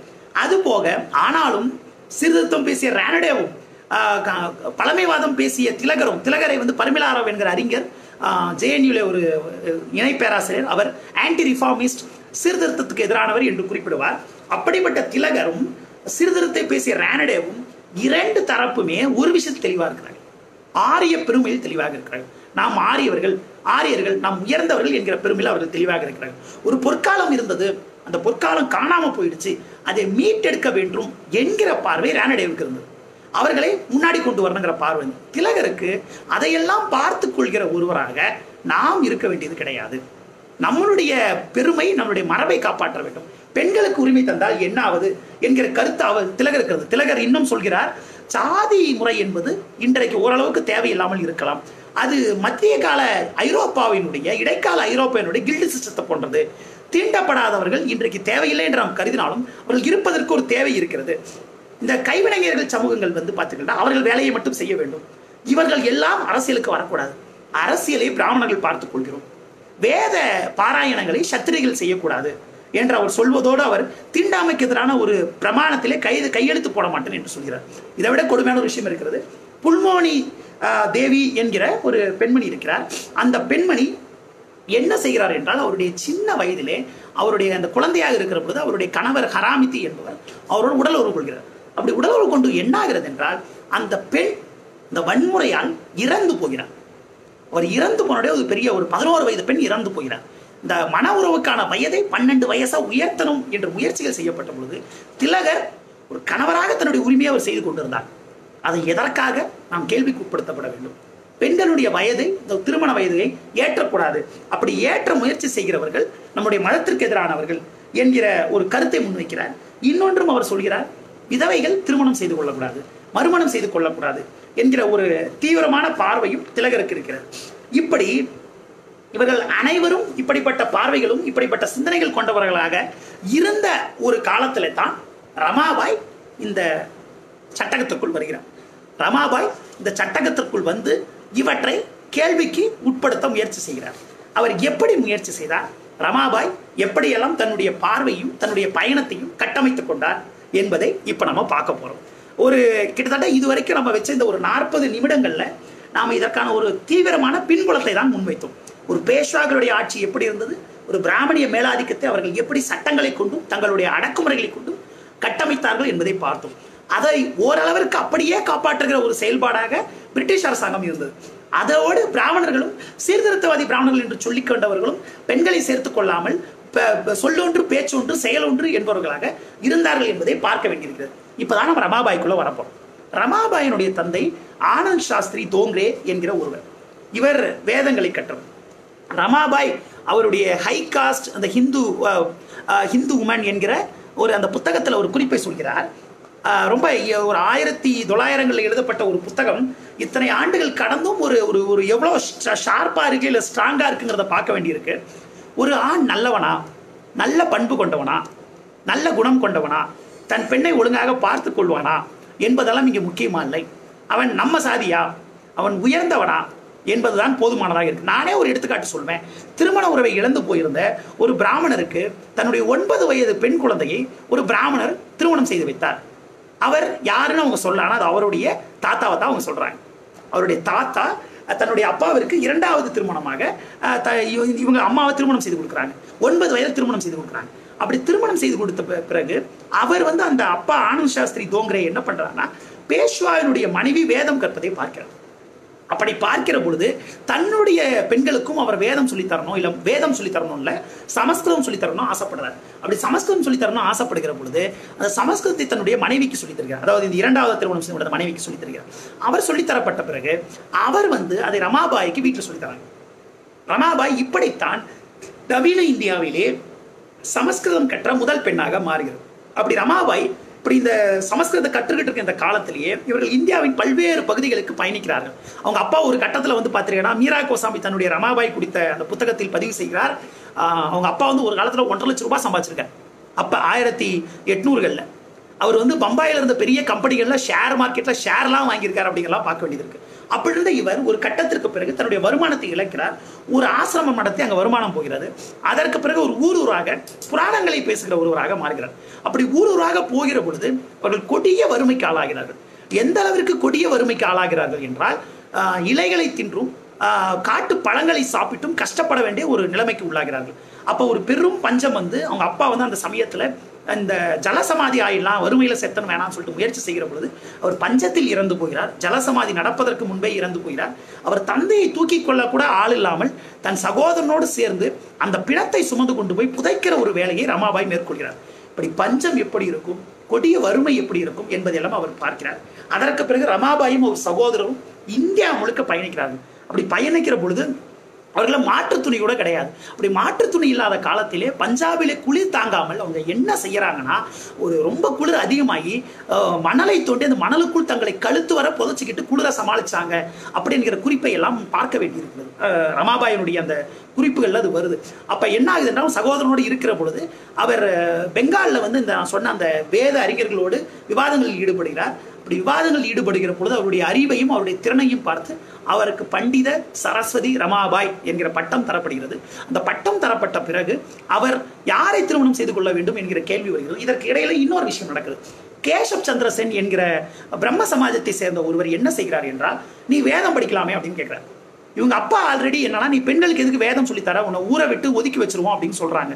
அப்போ அவர் என்ன பண்றாருன்னா, பல்வேறு வேத நூல்கள் தர்ம சாஸ்திரங்கள் எல்லாவற்றிலும் இருந்து பெண்களுக்கு வேதம் கற்பிக்கத்தான் கூடாது, சூத்திரர்களுக்கு வேதம் கற்பிக்கத்தான் கூடாது, பெண்களுக்கு சமஸ்கிருதம் கற்பிக்க கூடாதுன்னு எங்கேயுமே இல்லை அப்படின்னு சொல்லி, நான் சமஸ்கிருதத்தை கற்பிச்சிருக்கேன், என் பெண்ணுக்கு நான் வந்து வேதத்தை கற்பிக்கவில்லை என்று சொல்கிறார். அதனால வேதம் படிக்கக்கூடாது என்கிற ஒரு பார்வை தான் ரமாபாய்க்கு ஆரம்பத்தில் இருக்கு. ஆனால் அதே ரமாபாய் கேசப் சந்திர சென் ஏன் வேதம் படிக்கக்கூடாதுன்னு கேட்கிறாரு. அது என் மதத்திற்கு எதிரானதுன்னு சொல்லும் பொழுது ஒரு சிரிச்சிட்டே படி அப்படின்னு சொல்லிட்டு போயிடுறாரு. அதற்கு பிறகு ரமாபாய் வேதத்தை படிக்க, அப்படி ரமாபாய் வேதத்தை படிக்க ஆரம்பித்தது அவர் வாழ்க்கையை புரட்டி போடுகிறது. ரமாபாய் வேதங்களையும் தர்மசாஸ்திரங்களையும் படித்த பொழுது அவருடைய பார்வையே மாறுகிறது.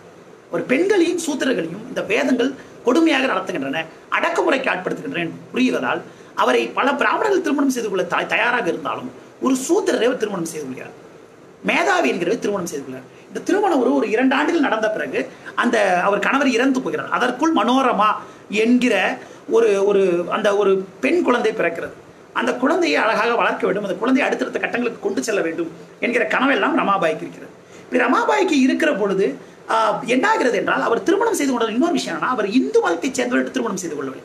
அவர் எப்படி திருமணம் செய்து கொள்ள, நான் பிரம்ம சமாஜை சேர்ந்தவர், என் கணவர் மத நம்பிக்கை அவ்வளவாக இல்லாதவர், நாங்கள் இருவரும் சிவில் மேரேஜ் படி தான் திருமணம் செய்து கொள்வோம் என்று ரமாபாய் திருமணம் செய்து கொள்ளார். இந்த ரமாபாயை கார்கி மைத்ரேயக்கு இணையானவர், பெரும் அறிவு கொண்டவர், பெரும் திறன் கொண்டவர் என்று சமூகம் கொண்டாடுகிறது. அவர் பேச ஆரம்பித்த காலத்திலே அவர் இந்து பெண்களின் பெருமையையும் இந்தியர்களுடைய பெருமையையும் தொடர்ந்து பேசுவார். ஆங்கிலேயருடைய அந்த நவீனத்துவ பார்வையிலே பெண்களை ஒடுக்கி வைத்திருக்கும் என்ப பார்வைக்கு எதிராக அவரை முன்னிறுத்த முடியும் என்ற அவரை மகாராஷ்டிராவுக்கு வர வைக்கிறாங்க. மகாராஷ்டிராவுக்கு வச்சு அவரை பேச வைக்கிறாங்க. அந்த கூட்டங்களில் ரமாபாய் பேச ஆரம்பித்த பிறகு படிப்படியாக அவர்களுக்குள் முரண்பாடுகள் ஆரம்பிக்கின்றன. முதலில் ரமாபாய் இருந்த மாதிரி தொடர்ந்து அவர் இருக்க மாட்டேங்கிறார். அவர் தன்னுடைய பார்வையை மாற்றிக்கொள்கிறார். இவர்களை பல்வேறு வகையில் கேள்விக்கு உட்படுத்துகிறார். அவருடைய ஆரிய மகிழா சபை என்று ஒன்றை ஆரம்பிக்கிறார். இந்த மகிழா சபையை அவர் ஆரம்பித்த பொழுது இந்த மகிழா சபையில வந்து உயர் ஜாதி பிராமண விதவை பெண்களுக்கு உதவ வேண்டும் என்பதற்காக அதை ஆரம்பிக்கிறார். அந்த விதவை பெண்களுடைய வாழ்க்கையை காப்பாற்ற வேண்டும், அவர்களுக்கு உதவ வேண்டும் என்று அவர் முயல்கிறார். அப்படி முயல்கிற பொழுது நான் முன்னாடியே சொன்ன மாதிரி அவர் ஒரு தர்ம ஸ்திரீ நிதி என்ற ஒரு நூல் எழுதுகிறார். அந்த நூல் வந்து ஒரு பிற்போக்கான நூல் இன்னைக்கு சொல்லலாம். அதை பாடநூலாக ஆக்குகிற அந்த காலத்தில் ரமாபாய் என்ன சொல்கிறார் என்றால், ஒரு குடும்பத்தினோடு இருக்கிற உறவை அன்பு என்று சொல்லலாம், ஒரு ஒரு ஒரு ஒரு நண்பர்களோடு இருக்கிற உறவே ஃப்ரெண்ட்ஷிப் நட்பு என்று சொல்லலாம், பிற உயிரினமே வரைகிற ஒன்றை இரக்கம் என்று சொல்லலாம், ஒரு ஆணுக்கும் பெண்ணுக்கும் வரைகிற அன்பிற்கு பெயர் தான் காதல், அந்த காதல் தான் இருப்பதிலே உன்னதமான ஒன்று, அதை பெண்ணுக்கு அந்த தேர்வை தரவிடாமல் தடுக்கிறோம் என்கிற ஒரு குற்றச்சாட்டை வைக்கிறார். இன்னொன்று, ரமாபாய் கிருஷ்ணருக்கு ஒப்புவிக்கப்பட்டவர் என்கிற ஒரு பார்வை இருக்கிறது.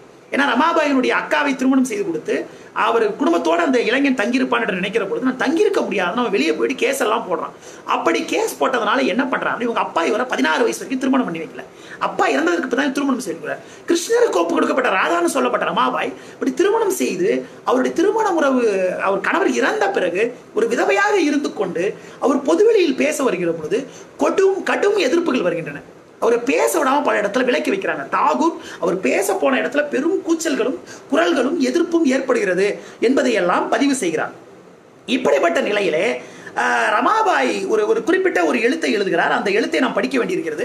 நான் அந்த அவருடைய தர்மசாஸ்திரம் பற்றி அவருடைய பார்வையை நான் படிக்கிறேன். தர்மசாஸ்திரங்களை படித்த பொழுதுதான் இதற்கு முன்னாடி தெரியாத விஷயங்கள்லாம் இருக்கின்றன. ஒன்னொன்றிலும் வெவ்வேறு பார்வைகள் இருக்கின்றன. ஒன்று சரி என்றால் இன்னொன்று தவறு என்கிறது. ஆனால் இதில் வெவ்வேறு முரண்பாடுகள் இருந்தாலும் ஒரே ஒரு விஷயத்தில் மட்டும் தர்மசாஸ்திரங்கள் ஒத்துப்போகின்றன. அது என்னவென்றால் உயர் ஜாதி தாழ்ந்த ஜாதி என்று கருதப்படுகிற, தாழ்த்தப்பட்ட ஜாதி என்று கருதப்படுகிற எல்லா சாதியைச் சேர்ந்த பெண்களும் எல்லா வர்க்கங்களைச் சேர்ந்த பெண்களும் மிக மோசமானவர்கள், மிகவும் மோசமானவர்கள். அவர்கள் ராட்சசர்களை விட மோசமானவர்கள். அவர்கள் பொய்யை விட தூய்மையற்றவர்கள். அவர்களுக்கு ஆண்களைப் போல மோட்சம் கிடைக்காது. அவர்களுக்கு ஒரே ஒரு மோட்சம் கிடைக்க வேண்டும் என்றால் கணக்கற்ற பிறப்புகளிலும் இறப்புகளிலும் அவர்கள் தொடர்ந்து ஆண்களுக்கு சேவை செய்ய வேண்டும், ஆண்களின் காலடியில் கடக்க வேண்டும். அப்படி கடந்தால் மட்டும்தான் ஏதோ ஒரு ஜென்மத்தில் அவர் பிராமண ஆணாக பிறப்பார். அப்படி பிறக்கிற பொழுதுதான் ஒரு பெண்ணுக்கு மோட்சம் கிடைக்கக்கூடும். பெண்களுக்கு வேதம் படிக்கிற உரிமை கிடையாது, பெண்களுக்கு வேதாந்தம் படிக்கிற உரிமை கிடையாது. அவர்களால் வேதமும் வேதாந்தம் படிக்க முடியாதால் அவர்கள் பிரம்மத்தை தெரிந்து கொள்ள முடியாது. பிரம்மத்தை தெரிந்து கொள்ள முடியாததால் அவர்களுக்கு மோட்சம் என்பது சாத்தியமே கிடையாது என்கிற ஒரு பார்வை ரமாபாய் அந்த நூல்களை படித்து, வேதத்தையும் இன்னபிற நூல்களையும் படித்து அந்த பார்வை ரமாபாய்க்கு வருகிறார். ரமாபாய்க்கு இது வந்ததற்கு பிறகு நான் சொன்ன மாதிரி இந்த பார்வையை தொடர்ந்து முன்வைத்த பிறகு ரமாபாய் ஒரு குறிப்பிட்ட ஒரு சம்பவத்தை பதிவு செய்ய வேண்டியிருக்கிறது. இந்த ரமாபாய் பார்த்தீர்கள் என்றால் தொடர்ந்து இந்த பிராமண பெண்கள் அவரை தொடர்ந்து கேள்விக்கு உள்ளாக்குறார்கள். அவரை ஒரு ஆளுமையாக ஏற்றுக்கொள்ள முடியாது என்று சொல்கிற இடத்திலே அவரை என்ன சொல்கிறார் என்றால், இவர் ஒரு விதவை, இவர் ஒரு சபிக்கப்பட்ட ஒருவர், ஒரு வேறு ஜாதி ஒருவரை திருமணம் செய்து கொண்டார், அவரை திருமணம் செய்து கொண்ட ஒருவர் தீண்டத்தகாதவர், ஒரு அடக்குமுறை மிகுந்தவர், அவர் எங்களை எல்லாம் அழுக்காக்கி விடுவார், எங்களெல்லாம் அசுத்தப்படுத்தி விடுவார், அதனால் அவர் இங்கு வரக்கூடாது என்று அவர்கள் தொடர்ந்து கொடுமைக்கும் கேள்விகளுக்கும் உள்ளாக்குகிறார்கள். ரமாபாய் ஒரு ஹை காஸ்ட் ஹிந்து உமன் என்கிற அந்த நூல் ஒரு பதிவு செய்கிறார். எல்லா சீர்திருத்த ஆண்களும் தொடர்ந்து சீர்திருத்தத்துக்கு ஆதரவாக வாய்மொழியில பேசுறாங்க. ஆனால் அவர்களுடைய மனைவிமார்கள் இறந்த பொழுது அவர்கள் குழந்தைகளைத்தான் திருமணம் செய்து கொண்டார்கள், விதவைகளை யாரும் திருமணம் செய்து கொள்ளவில்லை. அவர்களுடைய சொல்லொன்று செயல் ஒன்றாக இருந்தது என்று சொல்லப்படுகிறது. அவரை தொடர்ந்து அவருடைய மதம் புறக்கணிக்கிறது. அவர் மதத்தை சேர்ந்து விலக்கி வைக்கிறார்கள். அவர் பெண்களுக்கு உரிமை இல்லையே, பெண்களுக்கு நியாயம் இல்லையே என்கிற கேள்விகளை கண்டுகொள்ளாமல் அடக்கி வைக்கிறார்கள், ஒதுக்கி வைக்கிறார்கள். ரமாபாய் தன்னுடைய மனம் எப்படி இருந்தது என்பதை எழுதுகிறார். எனக்கு ஒரு மதம் தேவைப்பட்டது. எனக்கு இந்து மதம் எந்த நம்பிக்கையும் தரவில்லை. பிரம்மா மதம் என்பது ஒரு தெளிவான ஒரு சிந்தனை கொண்டதாக இல்லை. அது மனிதன் தான் உருவாக்கி கொள்ள வேண்டும். எல்லாவற்றில் இருக்கிற நல்லதையும் சேர்த்து கொள்ள வேண்டிய ஒன்றாக பிரம்மா மதம் இருந்தது. அப்படி பிரம்மா மதத்திலே ஒரு இயல்பான ஒரு வெளிச்சத்திற்கு வழி இல்லை. அதை கொண்டு எனக்கு திருப்தி வரவில்லை என்று ரமாபாய் சொல்கிறார். இப்படி ரமாபாய் சொல்லப்பட்ட பிறகு ரமாபாய் தன்னுடைய கிறிஸ்தவ மதத்திற்கு மாற வேண்டும் என்று அவர் முடிவு செய்வதற்கு முன்பு பல்வேறு நூல்களை படிக்கிறார். அதை படித்து அவருக்கு கிறிஸ்தவ மதத்தின் மீது அறிவுபூர்வமான ஒரு பார்வை வருகிறது. அந்த பார்வை வந்தாலும் ஒரு மனதளவில் அதில் சேரலை. அப்படி சேராத நிலையில் என்ன ஆகிறது என்றால் அவர் இங்கிலாந்திற்கு போகிறார். அவர் எதற்காக இங்கிலாந்துக்கு போனார் சுவாரஸ்யமானது. ரமாபாய் ஹண்டர் கமிஷன் முன்பு 1883 தோன்றுகிறார். அப்படி ஹண்டர் கமிஷன் என்பது கல்விக்கான ஒரு கமிஷன். அந்த கமிஷன் முன்பு ரமாபாய் தோன்றுகிற பொழுது அவர் என்ன செய்கிறார் என்றால் ஒரு 3 விஷயங்களை முக்கியமாக முன்வைக்கிறார். பெண்களுக்கு கல்விக்கூடங்களை ஆரம்பிக்க வேண்டும்.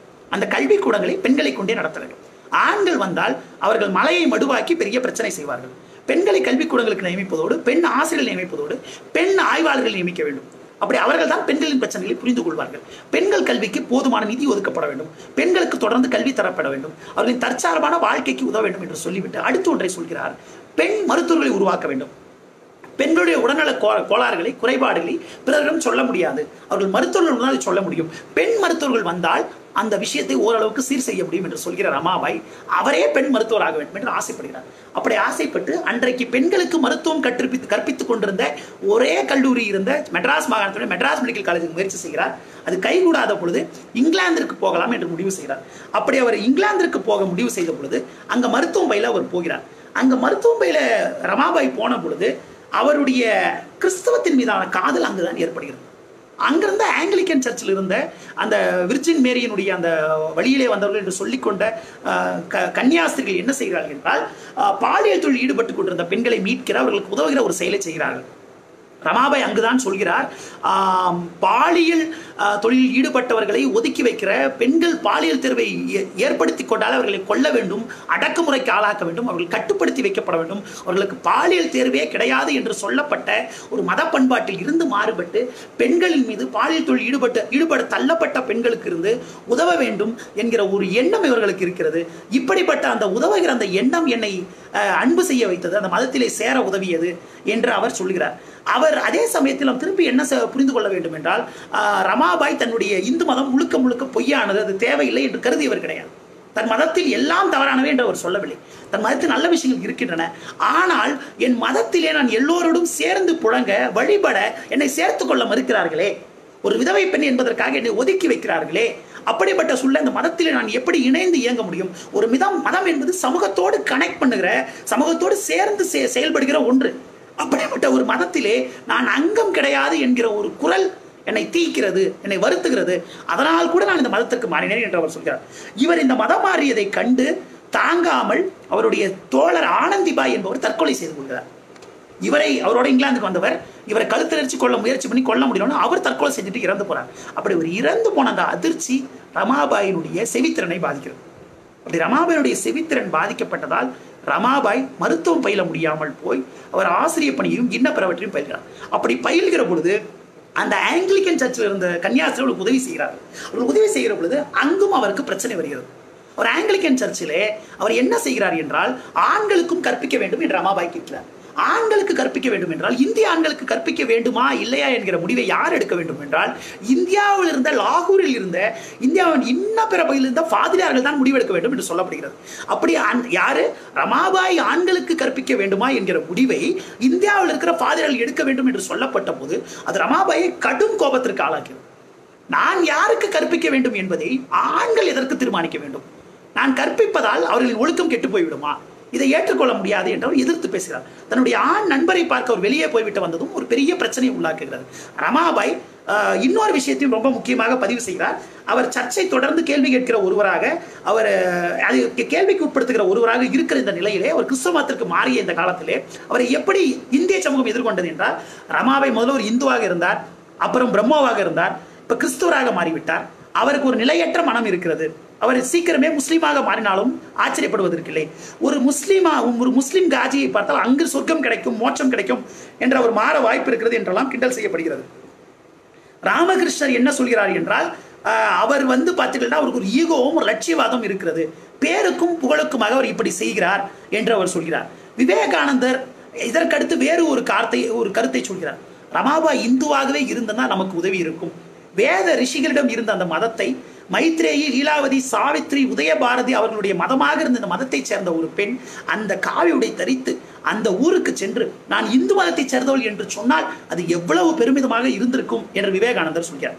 நான் இப்ப திருப்பி அந்த ஆங்கிலிக்கன் சர்ச் பிரச்சனைக்கு வருகிறேன். அங்க என்ன ஆகிறது என்றால், ரமாபாயை தொடர்ந்து கேள்விக்கு உள்ளாக்குகிறார்கள். ரமாபாயை தொடர்ந்து பார்த்தீங்கன்னா இவனுடைய சுதந்திரமான தேர்வுகளை எடுக்கக்கூடாது என்றெல்லாம் சொல்லப்படுகிற போது இதெல்லாம் ஒரு பெரிய பஞ்சாயத்தான் சொல்லிட்டு அங்க இருக்கிற அவங்க பணம் தந்துட்டோம், நாங்க பணம் கொடுத்துருக்கோம், நாங்க சொல்ற மாதிரி தான் நடக்கணும்னு சொன்ன பொழுது அவர் அங்கிருந்த கன்னியாஸ்திரிகள் பிறருக்கு மராத்தி கற்றுக் கொடுத்து அதில் கிடைத்த பணத்தை வைத்து கடனெல்லாம் திருப்பி செலுத்துறாங்க. ஒரு பெண் என்பவள் ஒரு பினான்சியல் ஃப்ரீடம் கொண்ட ஒருவளாக இருக்க வேண்டும் என்கிற தெளிவு ரமாபாய்க்கு இருக்கிறது. ரமாபாய் இன்னும் ஒரு ஆச்சரியமான ஒரு விஷயத்தை சொல்கிறார். அவர் நீங்க பார்த்தீங்கன்னா ரொம்ப ஆச்சரியமாக இருக்கும். ரமாபாய் இயேசு கிறிஸ்துவை ஒரு ஆண் என்று ஏற்றுக்கொள்ளவில்லை. இயேசு கிறிஸ்து ஒரு ஆண் கிடையாது. இயேசு கிறிஸ்து என்பவர் பாலினமற்றவர். அவர் ஆணும் கிடையாது, பெண்ணும் கிடையாது. இன்னொன்று, நான் இந்த பேப்டிசம் செய்யப்பட்ட பொழுதே நான் என்ன செய்தேன் என்றால், நான் சர்ச்சுக்கு கட்டுப்பட்டவளாக இருக்க மாட்டேன் என்று சொல்லி தான் இதற்குள் வந்திருக்கிறேன். இயேசு கிறிஸ்து அதிசயத்தக்க முறையில் பிறந்தார் என்பதை நான் ஏற்க மாட்டேன். பிதா, சுதன், பரிசுத்த ஆவி என்கிற கருத்தை நான் நம்பவில்லை. அதே போல ஒட்டுமொத்த கிறிஸ்தவர்கள் குறித்த சிந்தனையும் முழுக்க ஒரு சர்ச்சு கிட்ட மட்டும் தான் நான் ஒத்துக்க மாட்டேன். இந்த சர்ச்சை எதிர்த்தனா உனக்கு சுதந்திரம் கிடையாது, இந்த சர்ச்சை விட்டு நீ வெளியே போகணும், உனக்கு இறைவனுடைய கருணை கிடைக்காது என்று சொல்லப்பட்ட பொழுது ரமாபாய் ஒரே ஒரு பதிலைத்தான் தந்தார். உங்களுடைய ஆங்கிலிக்கன் சர்ச் என்பது எல்லாம் வல்ல இறைவனுடைய சர்ச் கிடையாது. எல்லாம் வல்ல இறைவனின் கதவுகள் எனக்கு என்றைக்கும் திறந்திருக்கும். எனக்கு இறைவனோடு தொடர்பு இருக்கிறதா இல்லையா என்பதை நீங்கள் முடிவு செய்யக்கூடாது என்று ரமாபாய் சொல்கிறார். அதே போல ரமாபாய் இதற்கு பிறகு அங்கிருந்து விலகி அவர் அமெரிக்காவிற்கு போகிறார். இவங்கிட்ட இருந்து துண்டிச்சுக்கிட்டு இவங்களோட உறவு இப்படி முரண்பட்டு வேறுபட்டு பல்வேறு முரண்பாடுகளும் பல்வேறு விவாதங்களும் வந்ததற்கு பிறகு ரமாபாய் அங்கிருந்து கிளம்பி அவர் நேராக அமெரிக்கா போய் எதற்கு போகிறார் என்றால், ஆனந்திபாய் ஜோஷி என்கிற அவருடைய உறவுக்கார பெண்மணி அங்கே மருத்துவம் படித்திருந்தார். அவர் மருத்துவம் படித்திருந்தால் அவருடைய பட்டமளிப்பு விழாவில் கலந்து கொள்ள போகிறார். அங்கே போன ரமாபாய் அமெரிக்காவிலே அந்த சுதந்திர தியாகத்திலும் பெண்களுடைய அந்த அறிவு வேட்கையிலும் அவரால் பங்கு கொள்ள முடிகிறது. இரண்டாம் அலை பெண்ணியவாதிகளைப் போல இல்லாமல், ரூபாரத்னம் என்கிற ஒரு ரமாபாய் குறித்து ஆய்வு செய்த ஒரு அறிஞர் சொல்லுவார், அன்றைக்கு இருந்த முதல் அலை பெண்கள், இந்த ஃபர்ஸ்ட் வேவ் ஃபெமினிஸ்ட் என்ன பண்ணாங்கன்னா, கிறிஸ்துவ மதத்தினுடைய அடிப்படை சமத்துவத்தை நாடுவது, மதமும் சமத்துவம் சேர்ந்து பயணிக்க முடியும் என்று கருதினார்கள். மதத்தை நிராகரித்த அடுத்தடுத்த அலையைச் சேர்ந்த பெண்ணியவாதிகளைப் போல இல்லாமல், அதற்கு முந்தைய இந்த பெண்ணியவாதிகள் மதத்தோடு சேர்ந்து சமத்துவத்தை சாதிக்க முடியும் என்று நம்பினார்கள். அப்படிப்பட்ட ஒரு கருத்தாக்கம் ரமாபாய் இருந்தது. அங்கு இருக்கிற பொழுதுதான் ஹை காஸ்ட் ஹிந்துமன் என்கிற நூலை ரமாபாய் எழுதுகிறார்.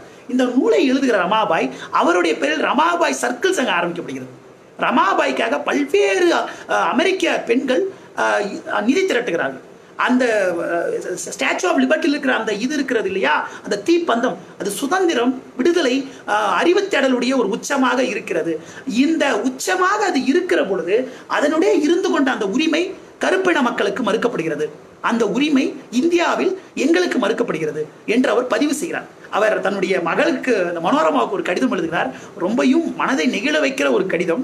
அந்த கடிதத்தில் ஹாரியட் டப்மேன் என்கிற ஒரு பெண்ணை, ஒரு கருப்பின பெண்ணை பற்றி கவனப்படுத்துகிறார். இந்த ஹாரியட்டை தன்னுடைய அடிமை வாழ்க்கையிலிருந்து தப்பித்து, ஓநாய்களுக்கு இரையாகாமல், நாய்களுக்கு இரையாமல் தப்பித்து கனடாவுக்கு போகிறார். அங்கிருந்து அமெரிக்காவில் அடிமை முறை இருந்த அந்த காலத்திலே 19ஆம் நூற்றாண்டினுடைய பிற்பகுதியிலே பல்வேறு 300க்கும் மேற்பட்ட கருப்பின பெண்களை, ஆப்ரோ அமெரிக்க பெண்களை காப்பாற்றி கொண்டு போய் கனடாவில் சேர்க்கிறார். அப்படி சேர்க்கிற பொழுது அவர்கள் பாடலின் வழியாக, குரல் வழியாக அவர்கள் பங்கெடுக்கிறார்கள். அப்படி பங்கெடுக்கிற பொழுது அவர், அந்த ஹாரியட் டப்மன், அப்படி எண்ணற்ற பேரை காப்பாற்றுகிறார்.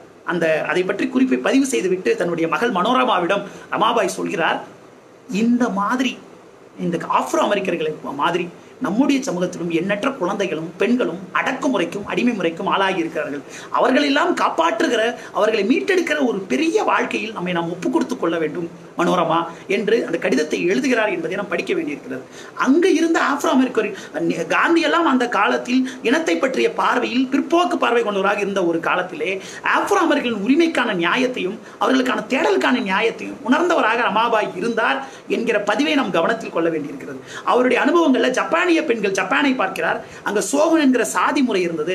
அந்த சாதி முறை அதற்கு பிறகு விலகிய பிறகு திருமணம் ஆகிற பொழுது பெண்கள் தங்களுடைய இந்த புருவத்தை வலித்துக் கொள்ள வேண்டும், அவர்கள் பல்லை மஞ்சளாக்கி கொள்ள வேண்டும் என்கிற அநீதி எல்லாம் இருக்கிறது என்பதை ரமாபாய் பதிவு செய்கிறார். அப்படி அங்கு அமெரிக்காவில் இருக்கிற பொழுது ரமாபாய் இந்த ஹை காஸ்ட் ஹிந்துமன் என்கிற நூலில் சில குறிப்புகள் வருகின்றன. அந்த குறிப்புகள் ரொம்ப முக்கியமானது.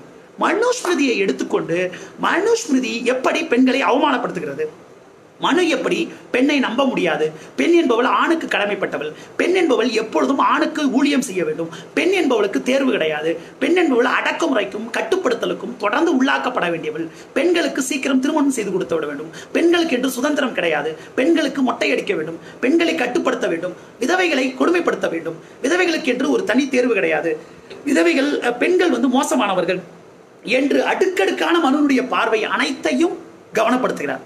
இதை கவனப்படுத்தி பெண்களுக்கு விடுதலை கிடையாது, பெண்களுக்கு தேர்வுக்கான வழி கிடையாது, அப்படிப்பட்ட வழி என்பதே இல்லாமல் பெரும் அநீதிக்கும் பெரும் அடக்குமுறைக்கும் நாம் ஆளாகிறோம்.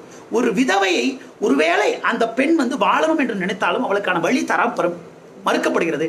ஏன் எல்லா பெண்ணும் நெருப்புல இறங்குறாங்க, சதியில போய் மாட்டிக்கிறாங்கிற கேள்வி நமக்கு வரலாம். அது எல்லா பெண்களையும் அப்படியே கொண்டு போய் தள்ளிட்டாங்கன்னு நான் சொல்ல மாட்டேன். சில பெண்கள் தங்களுடைய கணவனின் மீதான அன்பால் அங்கு இறக்கிறார்கள். சில பெண்கள் நாம் பெரும் தியாகம் செய்வதாக நினைத்துக் கொள்கிறார்கள். சில பெண்கள் தமக்கு நினைவகங்கள் எழுப்பி நினைவு கூறுவார்கள் என்று நினைக்கிறார்கள். ஆனால் எண்ணற்ற பெண்கள் இந்த பாவத்திற்கும் பெரும் அடக்குமுறைக்கும் கொடுமைகளுக்கும் ஆளாகாமல் தப்பித்தால் போதும் என்பதற்காகத்தான் வெளியேறி போகிறார்கள், அவர்கள் இறக்க தயாராகிறார்கள் என்பதை அவர் சொல்கிறார். இதை தடுப்பதற்கு, இதை சரி செய்வதற்கு என்ன செய்ய வேண்டும் என்றால் ரமாபாய் சொல்கிறார், சுய சார்பு, தற்சார்பு அந்த பெண்களுக்கு வேண்டும். பெண்களுடைய விதவை திருமணத்தை பண்ணணும், விதவை திருமணத்தை பண்ணணும் மட்டும் சொல்லிட்டாலே எல்லாம் சரியாயிராது. அந்த பெண்களுடைய வாழ்வாதாரத்துக்கு என்ன செய்ய வேண்டும், அந்த பெண்களுடைய வாழ்வாதாரத்துக்கு உதவ வேண்டும், அந்த பெண்களுக்கு கல்வி தர வேண்டும், அந்த பெண்கள் தங்களுக்கான சுதந்திரமான தேர்வை எடுப்பதற்கான ஒரு வெளி அமைக்கப்பட வேண்டும் என்றெல்லாம் ரமாபாய் கவனப்படுத்துகிறார். இவற்றையெல்லாம் இந்த நூலில் பேசுகிற அவர் மிக இயல்பாக, மிக அழகாக பெண்கள் எப்படியெல்லாம் இந்தியாவில் கொடுமைக்காளாகிறார்கள் என்பதை சொல்லிக்கொண்டே வருகிற பொழுது அவர் இன்னொரு முக்கியமான விஷயத்தை கவனப்படுத்துகிறார். அவர் என்ன சொல்கிறார்கள், இது ஏதோ ஒரு அபரேஷன் கிடையாது, இது ஏதோ ஒன்றும் இல்லாத ஒரு சின்ன விஷயம் கிடையாது, இது இந்த அமைப்பினுடைய இன்டெகிரல் பார்ட் என்பதை அவர் கவனப்படுத்துகிறார். அதே மாதிரி இந்த சாதி கொடுமைகள் இன்ன பிற மதங்களுக்கும் போயிருக்கின்றன என்பதையும் அவர் கவனப்படுத்துகிறார். இவற்றையெல்லாம் சீர் செய்வதற்கு நாம் எல்லாம் உதவ வேண்டும், இந்த பெண்களின் விடுதலைக்கு நாம் பாடுபட வேண்டும் என்று அவர் சொல்கிறார். இந்த சாரதா சதனில் இருந்து அவர் தன்னுடைய இந்த இல்லத்தை ஆரம்பித்த பொழுது பூனேவில் தான் அந்த இல்லம் ஆரம்பிக்கப்படுகிறது. அந்த இல்லத்தை ஆரம்பித்த பொழுது தன்னளவில் கிறிஸ்தவராக இருந்தாலும் ரமாபாய் அங்கு அனைவரும் தாங்கள் விரும்பி இறைவனை தொழலாம், எல்லா மத நூல்களையும் படிக்கலாம், அவர்கள் எல்லா நூல்களும் வைக்கப்படும், பைபிள் கற்பித்தல் அங்கு நடக்காது, அவரவர் விரும்பியதை அவரவர் படிக்கலாம் என்று ஒரு செக்குலர் மைண்ட் செட்டோட இருக்கார். எனக்கு மதம் என்பது ஒன்று இருந்தாலும் ஒரு சின்ன மைனர்ஸை போயிட்டு நம்ம மதத்தை திணிக்கக்கூடாது, அவர்களுக்கு எந்த மதம் சரி என்று படிக்கிறதோ, எது சரி என்று படிக்கிறதோ அதை செய்யட்டும் என்கிற கருத்து அவருக்கு இருந்தது. ஆனால் ஒரு பிரச்சனை வந்தது. என்னவென்றால் ரமாபாய் அவருக்கு மதம் என்பது அனைவரோடும் இணைந்து செய்கிற ஒரு விஷயம், வழிபடுகிற ஒன்று. தான் இருந்த அறையினுடைய கதவுகளை திறந்து வைத்துவிட்டு அவர் எப்போதும் வழிபடுவார்.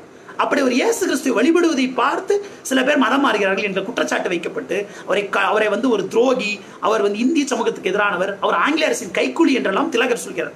இதனால் கடும் எதிர்ப்புக்கு உள்ளாகி பூனேவில் இருந்து கெடகான் என்கிற இடத்திற்கு தன்னுடைய ஒட்டுமொத்த இடத்தையும் அவர் மாற்றிக்கொண்டு போக வேண்டியிருக்கிறது. அவருடைய அந்த ஹிந்து காஸ்டுமன் 9000 பிரதிகள் விற்றன. அந்த வருமானத்தில் தான் இது எல்லாவற்றையும் செய்கிறார். அவர் ஆண்கள் உதவியை நம்பி இவற்றை செய்யவில்லை என்பதை நாம் கவனிக்க வேண்டியிருக்கிறது. ஒரு கட்டத்தில் அவர் எழுதுகிறார், இடம் கையில் காசு கூட இல்லை, ஆனால் யாரிடமும் கையேந்த விரும்பவில்லை என்று ஒன்றை சொல்கிறார். இன்னொன்றையும் ரமாபாய் சொல்கிறார், நிகழ வைக்கிற ஒன்று, என்னுடைய தந்தையின் பேரிலே சில நிலங்கள் இருக்கின்றன, அந்த நிலம் எங்கேயோ இருக்கிறது, இந்த பம்பாயிலும் பூனேவிலும் நான் இல்லங்களை நடத்தி கொண்டிருக்கிறேன், அதற்கு பணம் இல்லை, இந்த நிலத்தை ஒட்டுமொத்தமாக அங்கிருந்து இங்கு கொண்டு வந்தால் நன்றாக இருக்குமே என்று அவர் ஆசைப்படுகிறார். ஆனால் அது கொண்டு வர முடியாத ஒரு சூழல் ரமாபாய்க்கு நிலவுகிறது.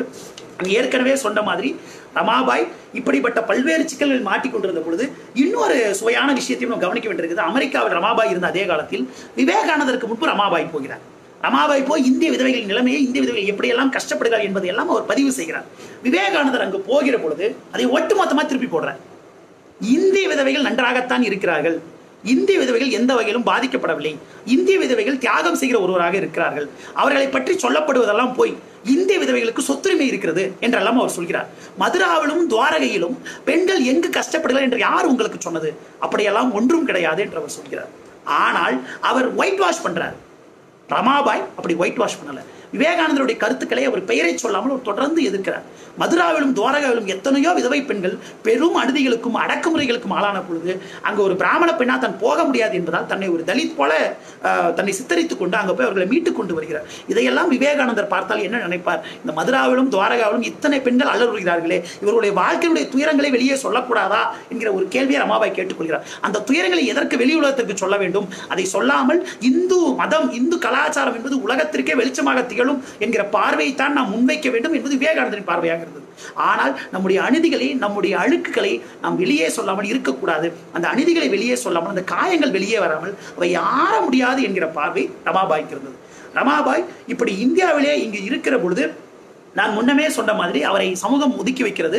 கிறிஸ்துவ மிஷனரிகள் அவரை ஒரு சுதந்திர சிந்தனை கொண்ட ஒருவராக பார்க்கிறார்கள். இவர் தங்களுடைய கட்டுப்பாட்டுக்கு வரமாட்டார் என்று கருதுகிறார்கள். அவர் மத மாற்றங்களை பெரும்பாலும் செய்யாத ஒருவராக இருக்கிறார். தன்னுடைய மத நம்பிக்கையை தொடர்ந்து அவருடைய நண்பர்களிடம் தோழர்களிடம் பேசுகிற ஒருவராக இருந்தாலும் கட்டாயப்படுத்தி மதம் மாற்றுகிற ஒரு செயலை அவர் செய்யாத ஒருவராக இருக்கிறார். அது அவர்களை காயப்படுத்துகிறது. இவர் கிறிஸ்துவ மதத்திற்கு ஏர் மாறினார் என்பது மரபான இந்துக்களை காயப்படுத்துகிறது. விதவைகளை ஏன் அங்கு உள்ளே சேர்த்துக் கொள்கிறார், விதவைகளுக்கு எல்லாம் இடம் உண்டு, எந்த விதவைகள் வேண்டுமானாலும் வரலாம், அவர்களுக்கு உதவ முடியும் என்பதை ரமாபாய் செய்வதோடு அவர்கள் சுதந்திரமாக ஆட பாட, அவர்கள் கற்றுக்கொள்ள, அவர்கள் பல்வேறு தொழில்களை கற்றுக்கொள்ள எல்லாவற்றுக்கும் ரமாபாய் உதவுகிறார். அப்படி உதவியதை ஒரு படங்களின் வழியாக ஆங்கில அரசாங்கத்தை காட்டுகிறார். எப்படி துயரத்தோடும் துன்பத்தோடும் வறுமையோடும் இருந்த பெண்கள் ஒரு 3-4 ஆண்டுகளுக்கு பிறகு சுதந்திரம் கிடைத்த பிறகு நிம்மதியானவர்களாக, ஆனந்தமானவர்களாக, போஷாக்கு உள்ளவர்களாக மாறி இருப்பதை ரமாபாய் கவனப்படுத்துகிறார். அதனோடு இல்லாமல் ரமாபாயினுடைய ஒட்டுமொத்த அந்த முக்தி மிஷனில் இருந்த இடத்தில் இருந்த எல்லா தொழில்கள், எல்லா வேலைகளையும் பெண்களே செய்கிறார்கள். அப்படிப்பட்ட ஒரு சூழலில் ரமாபாய் வளர்கிறார். அப்போ ஒரு பெரும் பஞ்சம் மகாராஷ்டிரா மாகாணத்தில் ஏற்படுகிறது.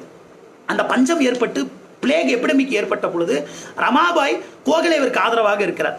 பெண்களை என்ன செய்கிறார்கள் என்றால் கொடுமைக்கு ஆளாக்குகிறார்கள். பெண்களை ஆங்கிலேய அரசாங்கம் கட்டுப்படுத்த முயல்கிறது, அவர்களை அடக்க முயல்கிறது என்பதை ரமாபாய் பார்த்து கொதித்து எழுகிறார். ரமாபாய் என்ன செய்கிறார் என்றால் ஆங்கிலேய அரசாங்கத்துக்கு எதிராக குரல் கொடுக்கிறார். தொடர்ந்து தன் எழுத்துக்களில் ஆங்கிலேய அரசாங்கம் இப்படி பெண்களை அவமானப்படுத்த முடியுமா, பெண்களை அடக்குமுறைக்கு ஆளாக்க முடியுமா, இதையெல்லாம் செய்ய முடியாது என்று கேள்வி கேட்கிறார். ஆங்கிலேய அரசாங்கத்தின் கைக்குலியாக அவர் இல்லை. இப்படி கேள்வி கேட்டவுடன், இப்படிப்பட்ட கருத்துக்கள் இங்க பத்திரிகையில் வந்தவுடனே கோகலே இதை கொண்டு ஒரு கமிஷன் முன்பு இதை ரெப்ரசென்ட் பண்றார். இப்படியெல்லாம் பிளேக் நோயின் பொழுது ஆங்கிலேய அரசாங்கம் அடக்குமுறையில் நடந்து கொள்கிறது என்பதை கவனப்படுத்துகிறார். அப்ப அவருக்கு சாட்சி சொன்ன உயர்ஜாதி பிராமணர்கள், உயர்ஜாதி அறிஞர்கள் எல்லோரும் அவங்க நான் சொன்ன கருத்தெல்லாம் பின்வாங்கிக்கிறாங்க. நாங்களாம் அப்படி சொல்லலை, கோகலை ஏதோ சொல்றாரு, வளர்றாரு, நாங்கள் பொறுப்பு கிடையாது, எல்லாரும் பல்ட்டி அடிச்சிடுறாங்க.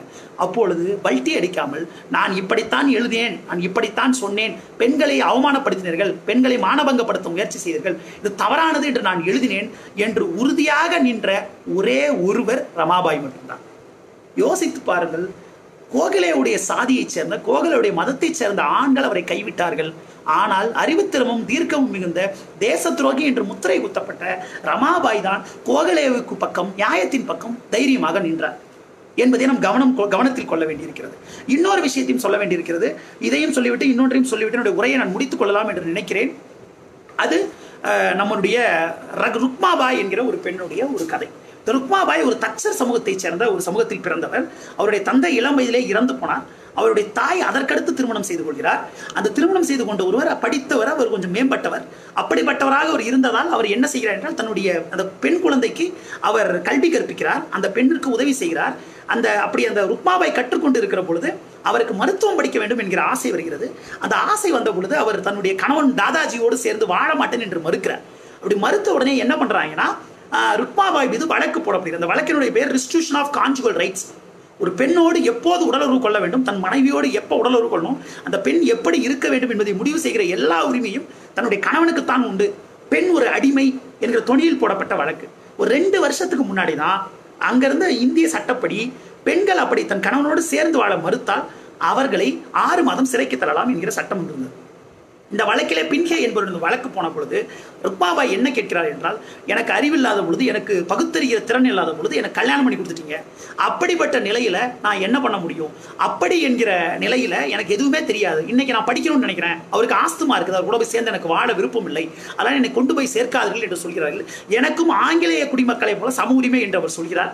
அதை கேட்ட பின்ஹே அவருக்கு அந்த சம உரிமை உண்டு என்று, அவர் திருமண உறவை தொடர வேண்டியதில்லை என்று தீர்ப்பளிக்கிறார், அவரோடு சேர்ந்து வாழ வேண்டியதில்லை என்று தீர்ப்பளிக்கிறார். இந்த வழக்கு ஒரு பெரியும் அதிர்ச்சியை ஏற்படுத்துகிறது. இந்திய சமூகத்தில் இருந்த பிராமணர்கள், திலகர் முதல்வர்கள் கடும் எதிர்ப்பை பதிவு செய்கிறார்கள். அவர்கள் அந்த தாதாஜிக்கு ஆதரவாக பணம் திரட்டுகிறார்கள். மேலே அந்த வழக்கு போகிறது. அந்த வழக்கு போகிற பொழுது ஒரு முக்கியமான விஷயம் வருகிறது. ருக்மாபாய் அவர் குழந்தை திருமணம் ஆனதற்கு பிறகு கணவனோடு உடலுறவு கொண்டவர் கிடையாது. அவள் இருவரும் கணவன் மனைவியாக வாழாத பொழுது விருப்பமில்லாத ஒரு திருமண உறவு தவறு என்கிற ஒரு துணி இதில் வருகிறது. அப்படி சொல்லிவிட்டால் எல்லா குழந்தை திருமணங்களும் செல்லாது என்று ஆகிவிடும் என்கிற சூழலில் இது தங்களுடைய மரபின் மீது தொடுக்கப்பட்ட ஒரு மிகப்பெரிய போராக பார்க்கப்படுகிறது. அப்பொழுது ருக்மாபாய் கேட்கிறார், திருமண உறவு என்பது விருப்பத்தின் பேரிலும் இருவரும் சமமாக ஒப்புக் கொடுத்த ஒன்றாகத்தானே இருக்க வேண்டும், கட்டாயத்தின் பேரிலும் அடக்குமுறையின் பேரிலும் இது எப்படி செய்ய முடியும் என்று கேட்கிறார். ஆனால் நீதிமன்றம் அப்படித்தான் தீர்ப்பளிக்கிறது.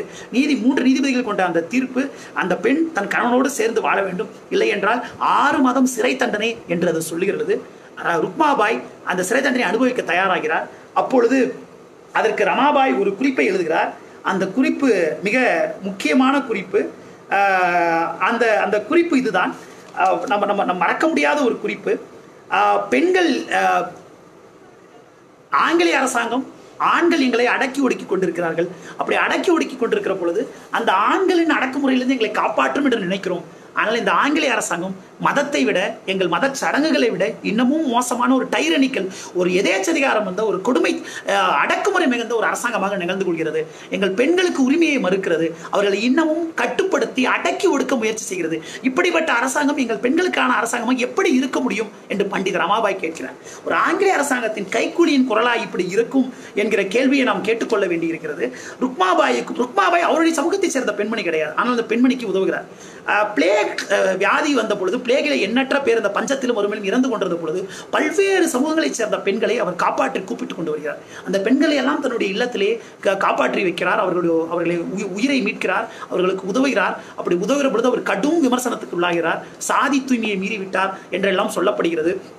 விதவை பிராமண விதவைகளுக்கு மட்டுமின்றி தனியாக ஒரு இடம் துவங்கப்படுகிறது. ரமாபாயினுடைய இல்லத்தில் இருக்கிற விதவை பெண்கள் திருமணம் செய்து கொண்ட பின்பும் இருக்க முடியும், அவர்கள் தொடர்ந்து இயங்க முடியும். அப்படிப்பட்ட உரிமையெல்லாம் செய்து ரமாபாய் எல்லா சாதி கட்டுப்பாடுகளையும் மீறிவிட்டார். ரமாபாய் என்பவர் ஏற்றுக்கொள்ளக்கூடியவர் கிடையாது என்கிற கருத்தெல்லாம் முன்வைக்கப்படுகிறது.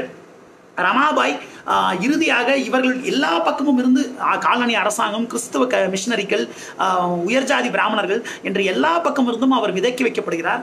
இப்படி எல்லோரிடம் ஏலியண்டான ரமாபாய் தன்னுடைய இறுதி காலத்திலே சமஸ்கிருதமயமாக்கப்பட்ட திருவிவிலியம் உண்மையான பைபிள் கிடையாது, எளிய மக்களுக்கு புரிகிற சமத்துவத்தை சொல்கிற ஒன்றாக அது இருக்க வேண்டும்.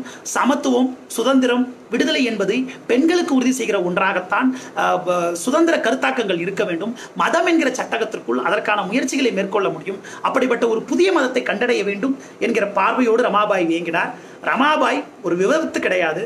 ரமாபாய் ஒரு தனித்த குரல், அவர் ஒரு எதிர்குரல்.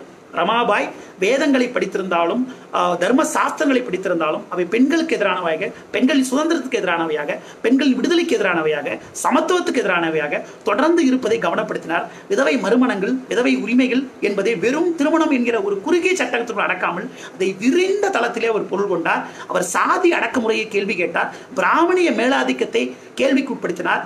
அவர் பெண்களுடைய அன்பெய்ட் லேபர், பெண்கள் என்பவர்கள் வீட்டிலே ஒரு வருமானம் இல்லாமல் அவர்கள் தொடர்ந்து அவர்கள் கொடுமைக்கு உள்ளாக்கப்படுவதும், அந்த பெண்களுக்கு அவர்களுடைய வேலைக்கான ஒரு நியாயமான ஒரு அங்கீகாரமோ இல்லை உதவியோ தரப்படாத ஒன்றை அவருக்கு நூற்றாண்டுகள் கழித்த ஃபெமினிஸ்டுகளுக்கு முன்பே அன்பெய்ட் லேபர் என்கிற கருத்தாக்கத்தை உணர்ந்து கொண்டவராக பெண்களின் விடுதலை, பெண்களின் நியாயம், நீதி முதலியவற்றிற்கான ஒரு மகத்தான தேடலை முன்னெடுத்த ஒரு சமத்துவ குரல் என்று ரமாபாயை புரிந்து கொள்ள வேண்டியிருக்கிறது. ரமாபாய் ஒரு மறக்கடிக்கப்பட்ட ஆளுமையாக இருக்கிறார். ரமாபாயினுடைய கண்களின் தீட்சண்யம் நம் அனைவரையும் தொடர்ந்து ஈர்த்து கொண்டே இருக்கிறது. ரமாபாயை நாம் மறக்கக்கூடாது. அவரை ஒரு கிறிஸ்தவ கைக்கூலியாக, ஒரு காலனி அரசாங்கத்தோடு துணை போனவராக பார்ப்பது ஒரு குறுகலான பார்வை. ரமாபாய் எல்லாவற்றையும் கேள்வி கேட்டார்.